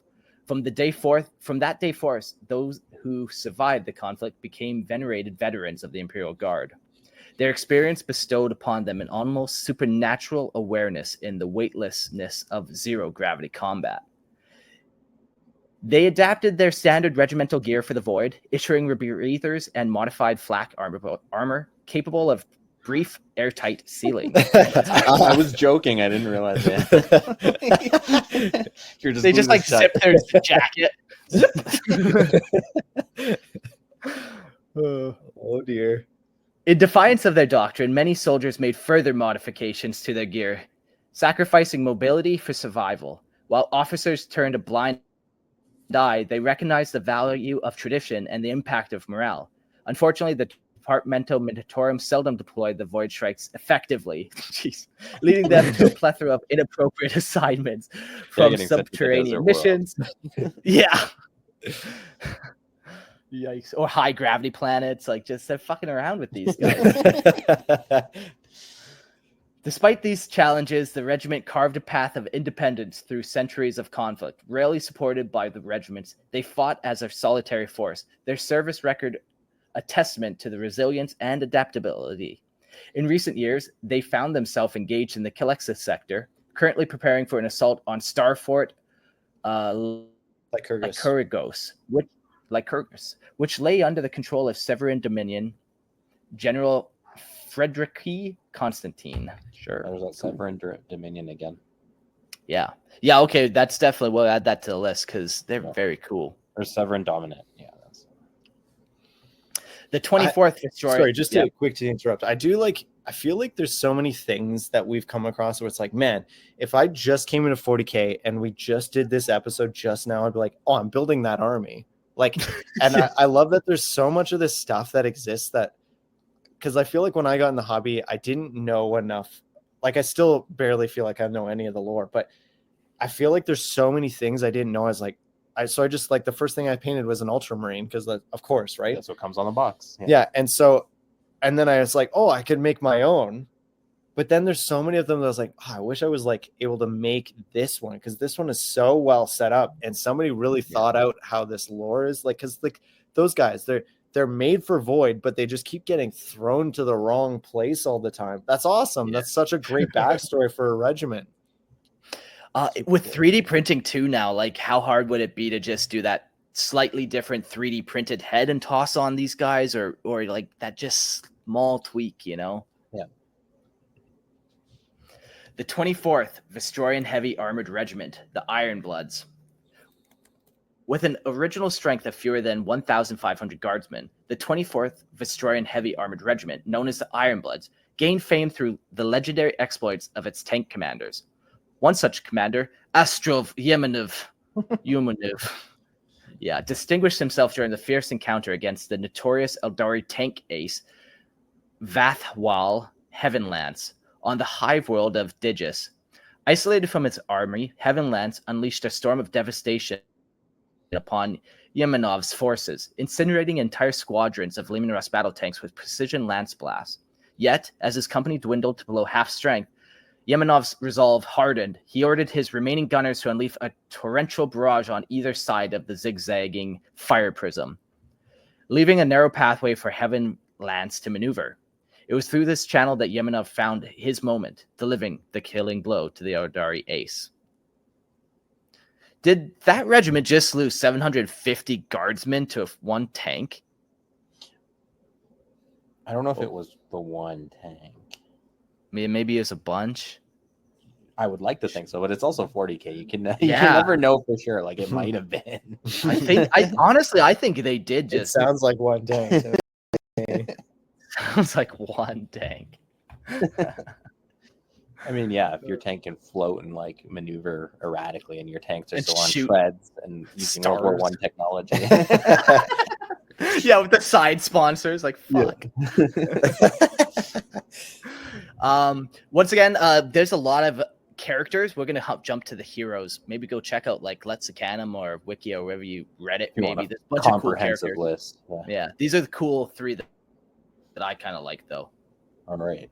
Lord Marshal Graf Harazan, one of the most celebrated commanders of the Vostroyan Firstborn. Lord Marshal Harazan rose to prominence during the tumultuous fall of Medusa 5 campaign, where he was granted overall command of all Imperial military forces.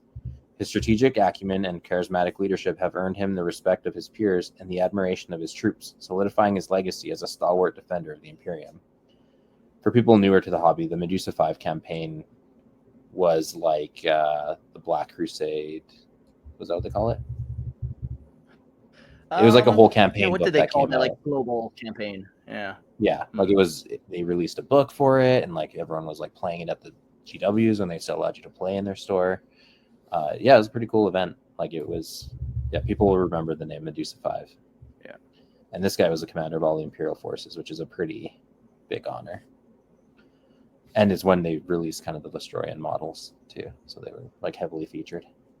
Lord Marshal Graf Tereshchenko, a key figure during the campaign against the Tau on Nimbosa, Lord Marshal Tereshchenko led the Vostroyan forces with unwavering resolve. His tactical brilliance and commitment to the Emperor's cause exemplified the spirit of the Vostroyan Firstborn, inspiring his men to fight valiantly against overwhelming odds. Colonel Nikolai Alexandrov. As a commander of the 55th Vostroyan Firstborn Regiment, Colonel Alexandrov is a respected leader, not just for his rank, but also due to his noble lineage as a distant cousin of one of Vostroya's ruling tetrarchs. While the rank and file may largely be unaware of his aristocratic connections, they deeply respect his unwavering commitment to their shared cause. Colonel Alexandrov leads from the front, earning the loyalty of his men by refusing to ask anything of them that he would not do himself, often seen charging into battle or rallying his troops with thunderous war cries. You want me to keep going? Yeah. Do the last one? Yeah, there's... Oh, I'm reading an older version of the script that has a lot more characters. Just do this guy. Do this one right here. Captain Gregorius Sebestev. Known by the moniker Pit Dog, Captain Gregorius Sebestev served as a 68th Vostroyan Firstborn Regiment during the disastrous campaign on Danix World. A grim testament to the brutal reality of war, Captain Sebestev and a handful of his soldiers from the 5th Company were the sole survivors after enduring 2 devastating defeats at the hands of the Orcs. His determination to uphold his duty despite overwhelming loss speaks to the resilience of the Vostroyan spirit. I like even when they lose a lot, they're still like, yeah, but then we did win. It's like, well, the last guys lost 750 guys in one tank, and these guys got handed. But they came through at the end of the day. Good for them. Well done to you. So that's the episode for the most part. We got a little bit more. This week's Tales of the Warp segment is going to be kind of like Russians in space, we'll call it. Basically, these were all the kind of connections that I was kind of making as writing these notes between Vostroya and Russia. We'll see if you agree, disagree, maybe add some more. The Vostroyan Firstborn from the Warhammer 40k universe are an Imperial Guard regiment, heavily inspired by historical Russia, especially its pre-revolutionary imperial history. Here are the key connections and influences. The Vostroya and Russian aesthetics. Cultural and architectural influence. The Vostroyan homeworld, Vostroya, is depicted as cold, industrialized, and ancient planet. Its architecture and culture resemble the aesthetic of the 19th century Russia, particularly during the time of Russian Empire. Vostroyan soldiers often wear the fur-lined greatcoats, tall helmets, and elaborately decorated uniforms, reminiscent of Russian Cossacks and Imperial Russian soldiers. Names and titles. Many of the names and titles associated with the Vostroyans evoke Slavic and Russian origins. Their leaders are often referred to by titles like boyar, a term historically used to describe the nobility of old Russia. Religious orthodoxy. Vostroyan society, much like the Russian Empire, is deeply religious and traditional. The Vostroyans are devoutly loyal to the Emperor Mankind and adhere to strict customs and traditions, just as the Russian orthodoxy was the cornerstone of the Tsarist Russia. What is that word? Tsarist. Yeah. Okay. Under the king, the Tsar. The Tsar was the king. Okay, that makes sense. Yeah. Tsar. What is it? Tsar. What's the German one? Kaiser. Kaiser. Yeah. All come from the word Caesar. The true emperor of mankind. I thought that parade said that Trump was the emperor of mankind. This is true. Yeah, fact and canon. Canon. That guy could get shot in the head and survive. So you tell me that's not God Emperor level. That happened to Fulgrim. Yo, I've been getting Fulgrim's really the emperor. I've been getting some people messaging like, yo, why are you posting Kamala Harris ads on your podcast? I guess we're getting some programmatic ads for Kamala Harris. I don't listen to our show, but enjoy those. Yes, I wouldn't vote for that crazy loon, but tip the balance and do Trump ads on live reads, and then we're even. 50-50. Yeah. Everyone wants to put ads on us for the political campaign, or we can put Russian political ads. yeah. Geez. Don't do it. Oh, we just got kicked off YouTube. There it is. The Firstborn tradition. Redemption through duty. The Vostroyan tradition of the Firstborn reflects a deep sense of duty and guilt, which ties into their culture of reverence for loyalty and sacrifice, paralleling certain Russian historical themes. After failing to contribute troops to the emperor during the Horus Heresy, Vostroya was ordered to make amends by sending the firstborn son of every family to serve in the Imperial Guard. This duty, passed down through generation, reflects a kind of national duty and sacrifice seen in Russian history, especially during times of war. Now, is there any deep-seated Russian guilt or sin? If we talk Germany for a second, we don't need to, but the picture is clear. But does Russia have anything like? No, but I do. Not that I know of. I'm not. My dad's a huge Russophile. I only pick things up through osmosis. So if there is, I don't know about it. But my understanding, though, is there is like a deep, one of the phrases that's I don't know if Stalin himself used or like the communists used during World War II was that Mother Russia has sons enough, meaning that they were going to feed as many troops into the meat grinder as necessary. So I think it comes from that kind of same mindset. It's not the same firstborn idea, but it is a sense of national duty to the country, right? Yeah, that part makes sense. The national duty, very patriotic people. But that guilt doesn't. Yeah, I think guilt is probably not the right word, but an obligation. A sense of history is apparently, from what I've heard from Russian people, very important. Yeah. They care about their history a lot. Sure. So. Yeah. Okay. But I don't know if there's one marked sin per se. Granted, unless you count the whole communist revolution and they killed their own king and that whole business. you can Yeah. count that, but I don't know if that necessarily feels like a Translates. national sin. though, Yeah. that maybe feel like a part. I don't know. I don't know. I don't know enough Russian people to know if that's a thing. Well, I thought I'd throw that out there. Maybe the chat will comment about something. But no, and the this final is the thing I was chat. This is the chat right now. Oh, yeah, Orcs. they're logging in. Bunch of orcs in there, uncultured. That's so funny. Military influence, harsh conditions, and resilience. Like Russia's harsh winters and vast geography that shaped its military, Vostroyans are accustomed to their cold industrial world. Their tenacity and resilience mirror how the Russian forces have historically been depicted as enduring tough conditions, particularly during the campaigns like Napoleonic's invasion of Russia or World War II. And like, that's just when people invaded and then the Russian winter came and the Russians are like, well, potato vodka, and then they survive and everyone else dies essentially. Sure. Like that's history, right? That's Yeah, 100% that is how- 100% canon. Yeah, okay. Perfect. Canon.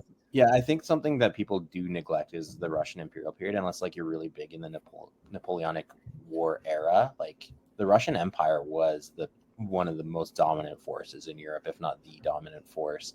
And then, people automatically default to the World War II Russia, Stalingrad. Everyone knows those kinds of things, but they don't really know the deeper Russian history. Yeah. And 40K always does that, right? Like they're not pulling exclusively on one element. Like they have another regiment that does reflect more specifically the Stalingrad. They have guys that wear who are they? The frozen, Mark, Valhalla. Yeah, the Valhallans. Yeah, they have the name Valhallan, which is like Nordic, but their aesthetic comes off as like a blend of World War II, Russian and German combined, which is funny because they were the enemies. But they have a stronger Stalingrad aesthetic, where these guys have that more Imperial Russian, Napoleonic, Cossack vibe. Industrialization. The weird thing about the industrialization component is that Russia was pretty late to industrialize. Actually, they took them until World War I to industrialize, if not after. Really, that's what drove like the communist revolution. I see. So that came later, but that's still like, again, 40K doesn't take one element. They take it's not Russia over a period of time and just mash it all together to create which honestly is fine, because here's the thing. Without getting too much into my airy-fairy philosophy things, the countries kind of have a spirit, they have like and if a vibe, you would say? Even if you just want to say it as simply as like a vibe, like when you think of America, you think of like very individualistic and freedom focused. Even if that's not you and you're an American, that's kind of the spirit that people think of that country. Yeah. And it doesn't even matter if it's true. That's the way it's that's its spirit in some way. Zeitgeist, you might say. And Russia has like a certain zeitgeist as well, that a spirit that kind of determines what things look like. And that's what these regiments usually do, is they take that spirit and then they just take the aesthetics and randomly smash them together, because they don't really matter, because they're all pointing to that same spirit in a way. Yeah. So yeah, it works for me.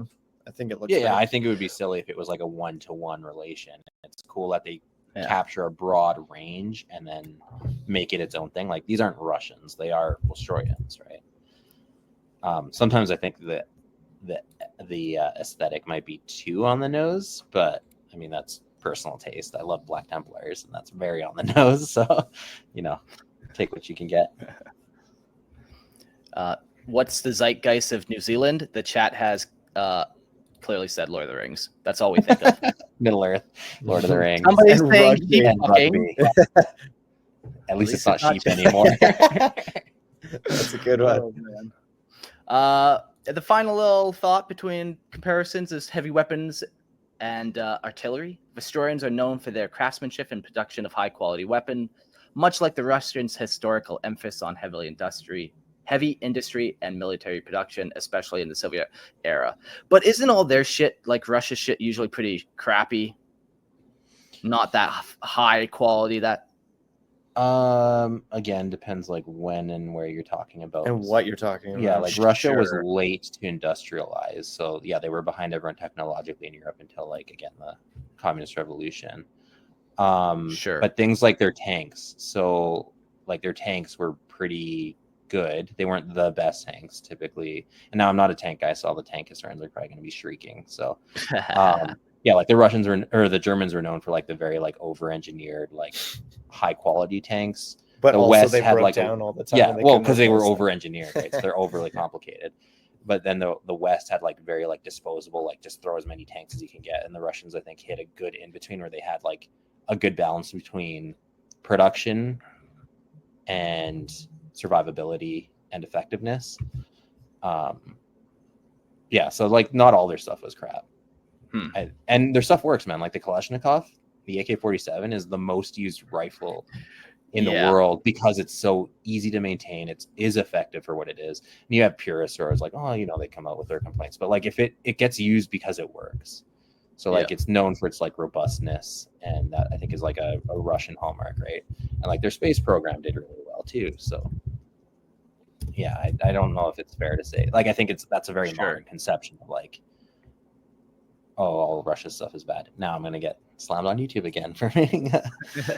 That's right. Okay. Listen, if you're on the internet, you're just gonna get people who are gonna insult your intelligence no matter what. So I just figured dive in both feet, James be an idiot, and get those James complaints rolling in. Stack them up. That's right. Yeah. Stack them up like bodies in a Russian war, you know? Tell me about why you think Russian tanks are better than every other tank that ever existed, or why they suck. Or why they're Tell me why. Give us both sides. Yep. Yeah, same with the Cossack thing too. There are Cossacks.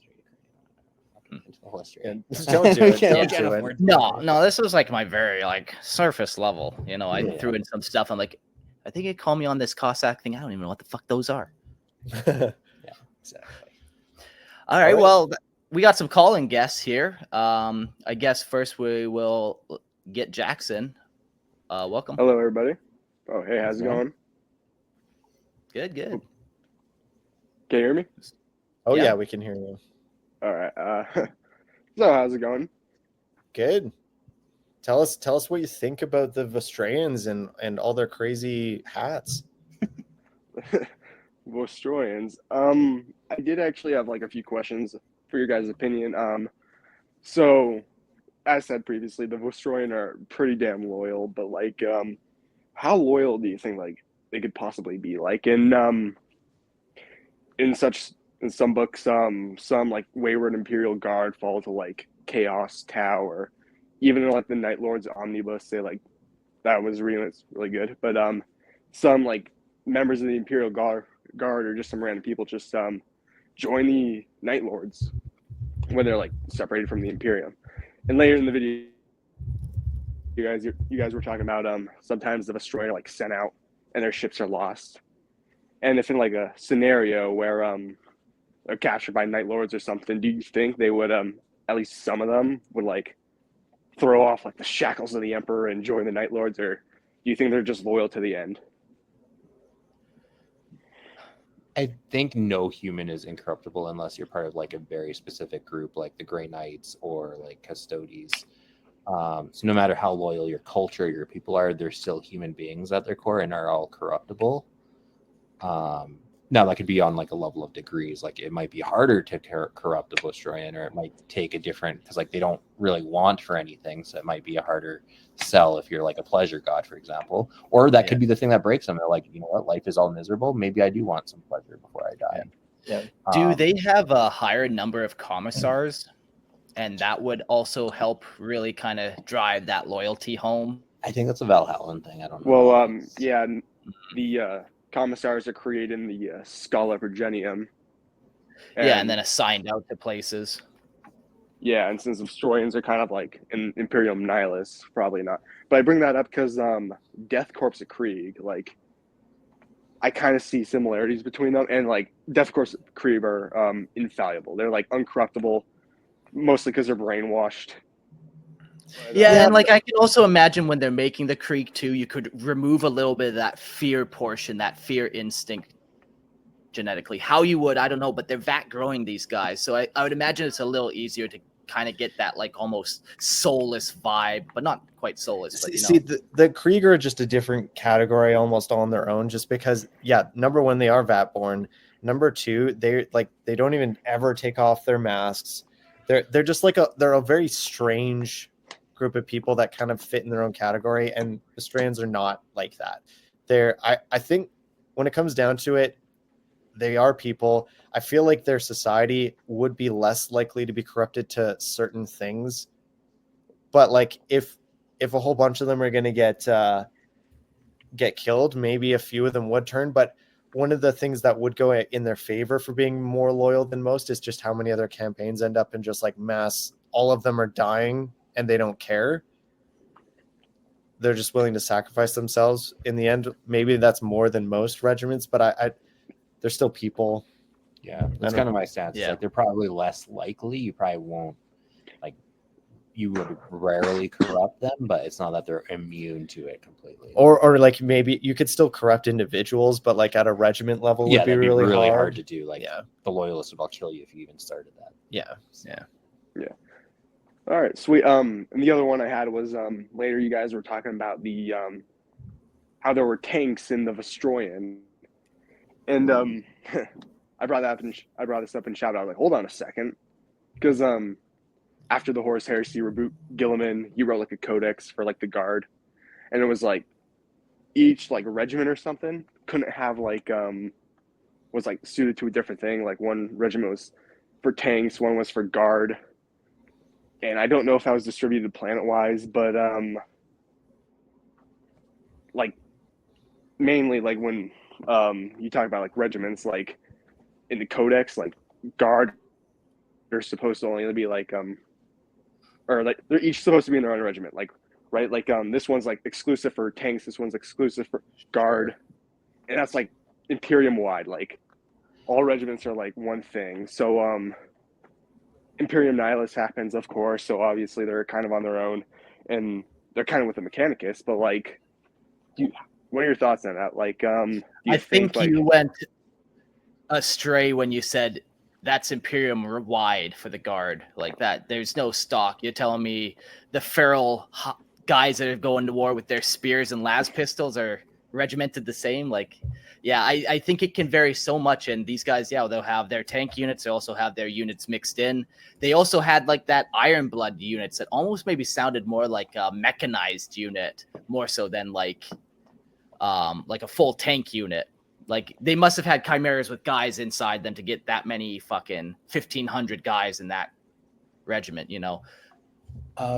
There's also some confusion around the word regiment. It's used interchangeably for like the entirety of the force and what a regiment actually is. So like the Vostroyans have numbered regiments, like we said, like the 9th Vostroyan, they would all be infantry, or the, you know, whatever that tank regiment was.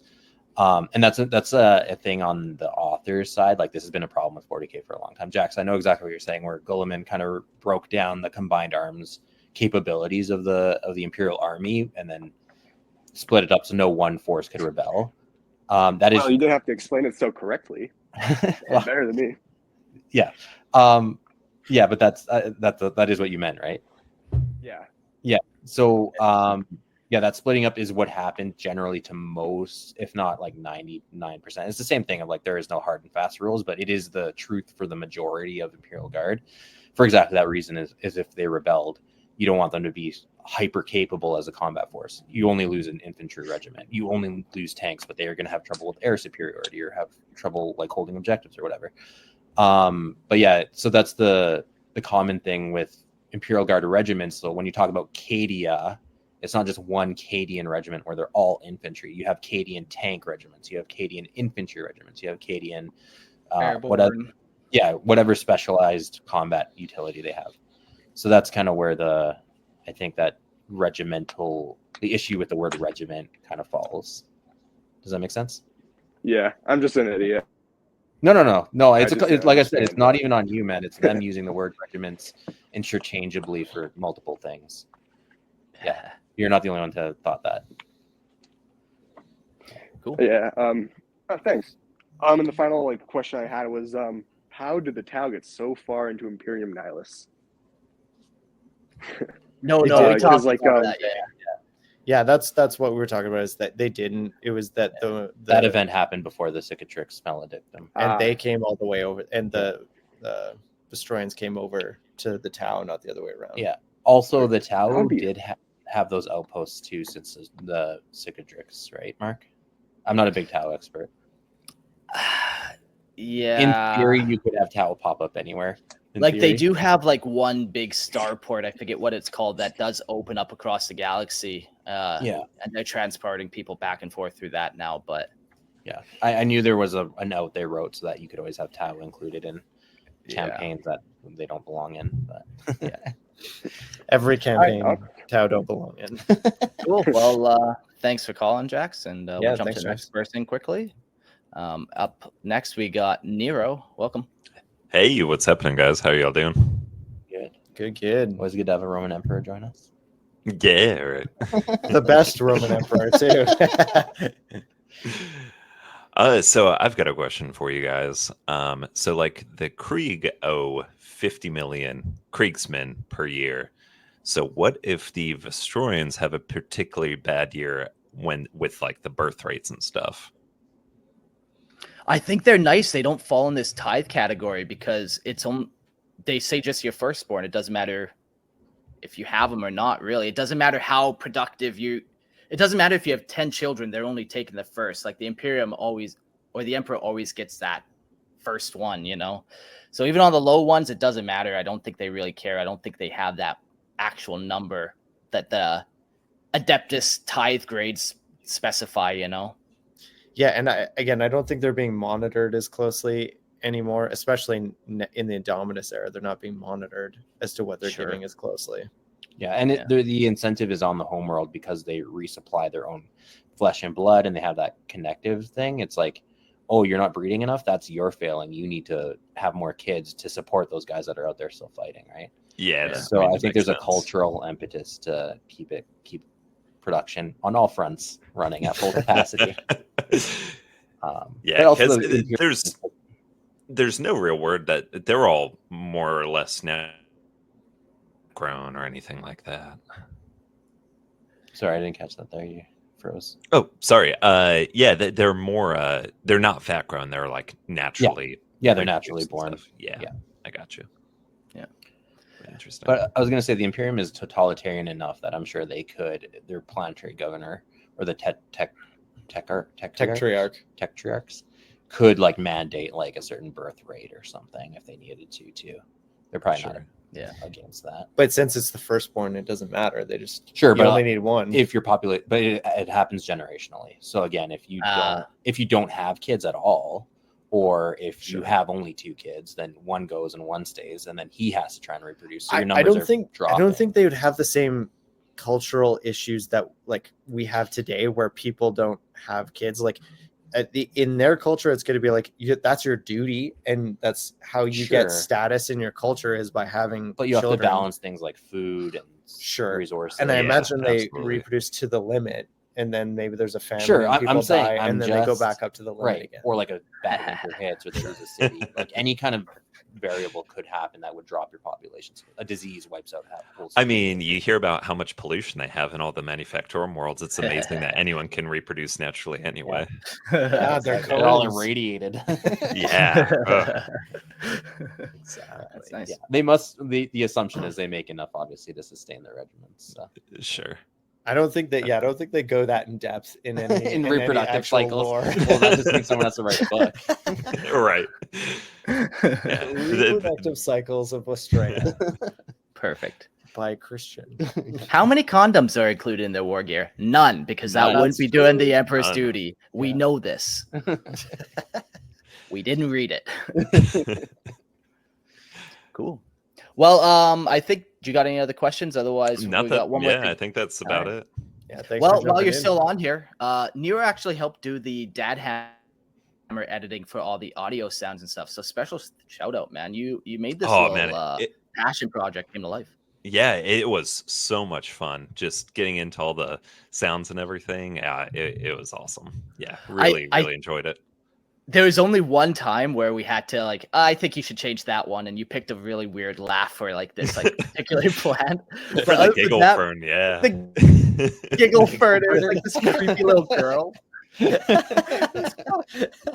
But yo, man, seriously, Thank you for doing that. It was Oh, awesome. happy to. Yeah, hopefully you guys end up doing a second season because no spoilers or anything, but episode 5, that ending, it sets up a massive cliffhanger. So anyone kind of tuning into the Dad Hammer episodes, yeah, just wait till that one comes out.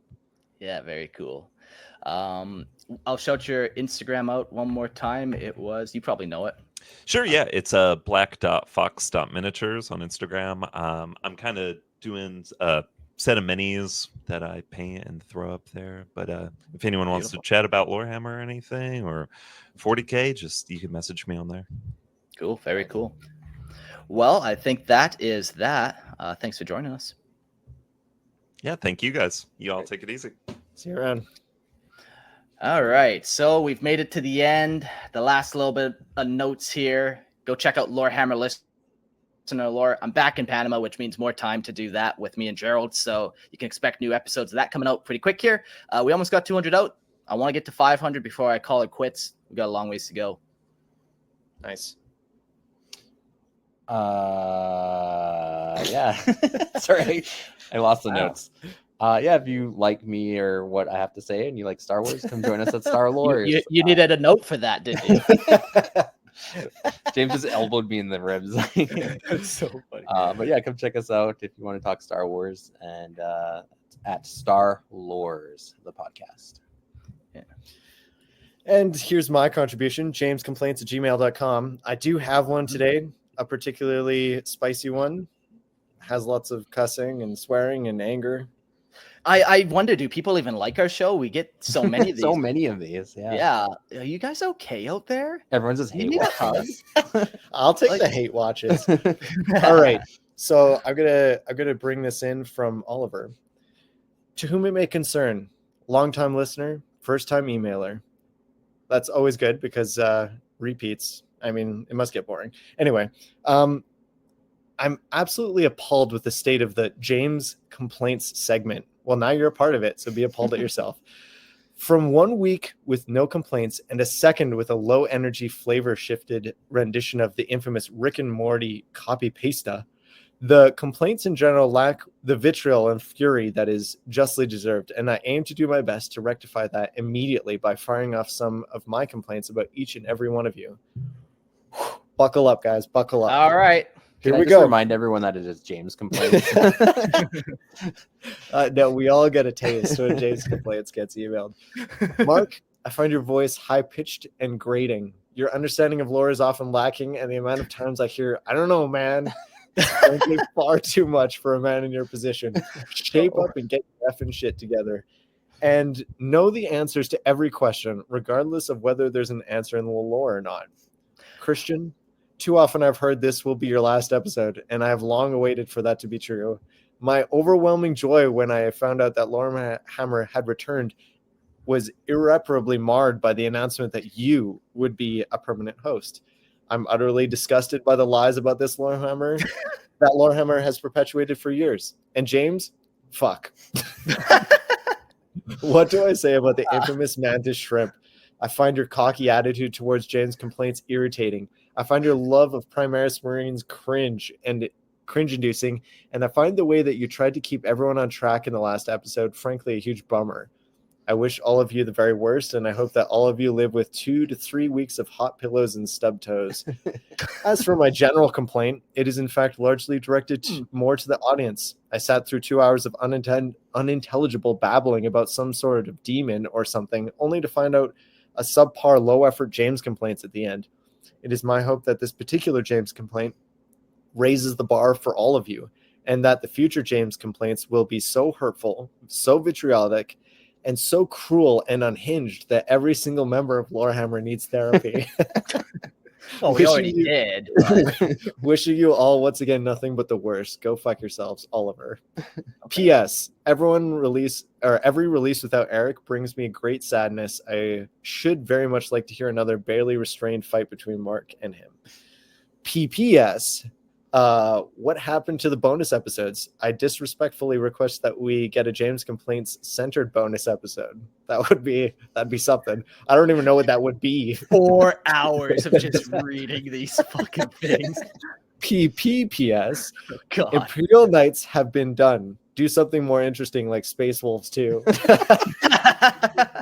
Okay. PPPPS. Oh, Don't do fuck. Space Wolf 2. They're literally the worst. Lehman Russ is a furry. Whew! What a ride. What an adventure. What a journey. I loved it. That is the quality you've That- come to expect from That is an excellent complaint. Thank you for enriching my life with it. Whew. Yeah, it's Huh? enriched now, is it? You know? It's enriched. And that Love was it. from our highest Patreon donor, that guy. Fuck. No, in the chat, it's Nepanai says, "A man is complaining about complaining." This is another level of. Oh, Gotta geez. love it. All right, well, enough about complaining. Let's do some thank yous. We're at the end here. Patreon shout outs. Thank you guys so much for donating. We're, not stacking up them dollarinos, but it definitely helps. Every dollar you send our way motivates us a little bit more to do another episode, sit Yeah. down, talk a little bit more. If We're- every we're- dollar was an Imperial soldier, we need a lot of them. We're moving our way towards trying to do weekly episodes going here. So every bit that you guys go in helps us get towards that. Yeah. So thank you to this week's contributors: Anthony, Jash, Scott, Aiden, Franklin, Brandon, KG, and Adeptus Retardes. Very nice. Hold on. That's a good one. Yeah. Nice. We're just copying, pasting. Somebody's got a complaint live on the show for us. What's the James complaint email? Well, it's jamescomplaints@gmail.com. There you go. The DACA dream. Enjoy that. Well, that's the show. Thank you, boys, for listening and joining and all that shenanigans. See you all in the next episode of Lorehammer next Friday. See you guys.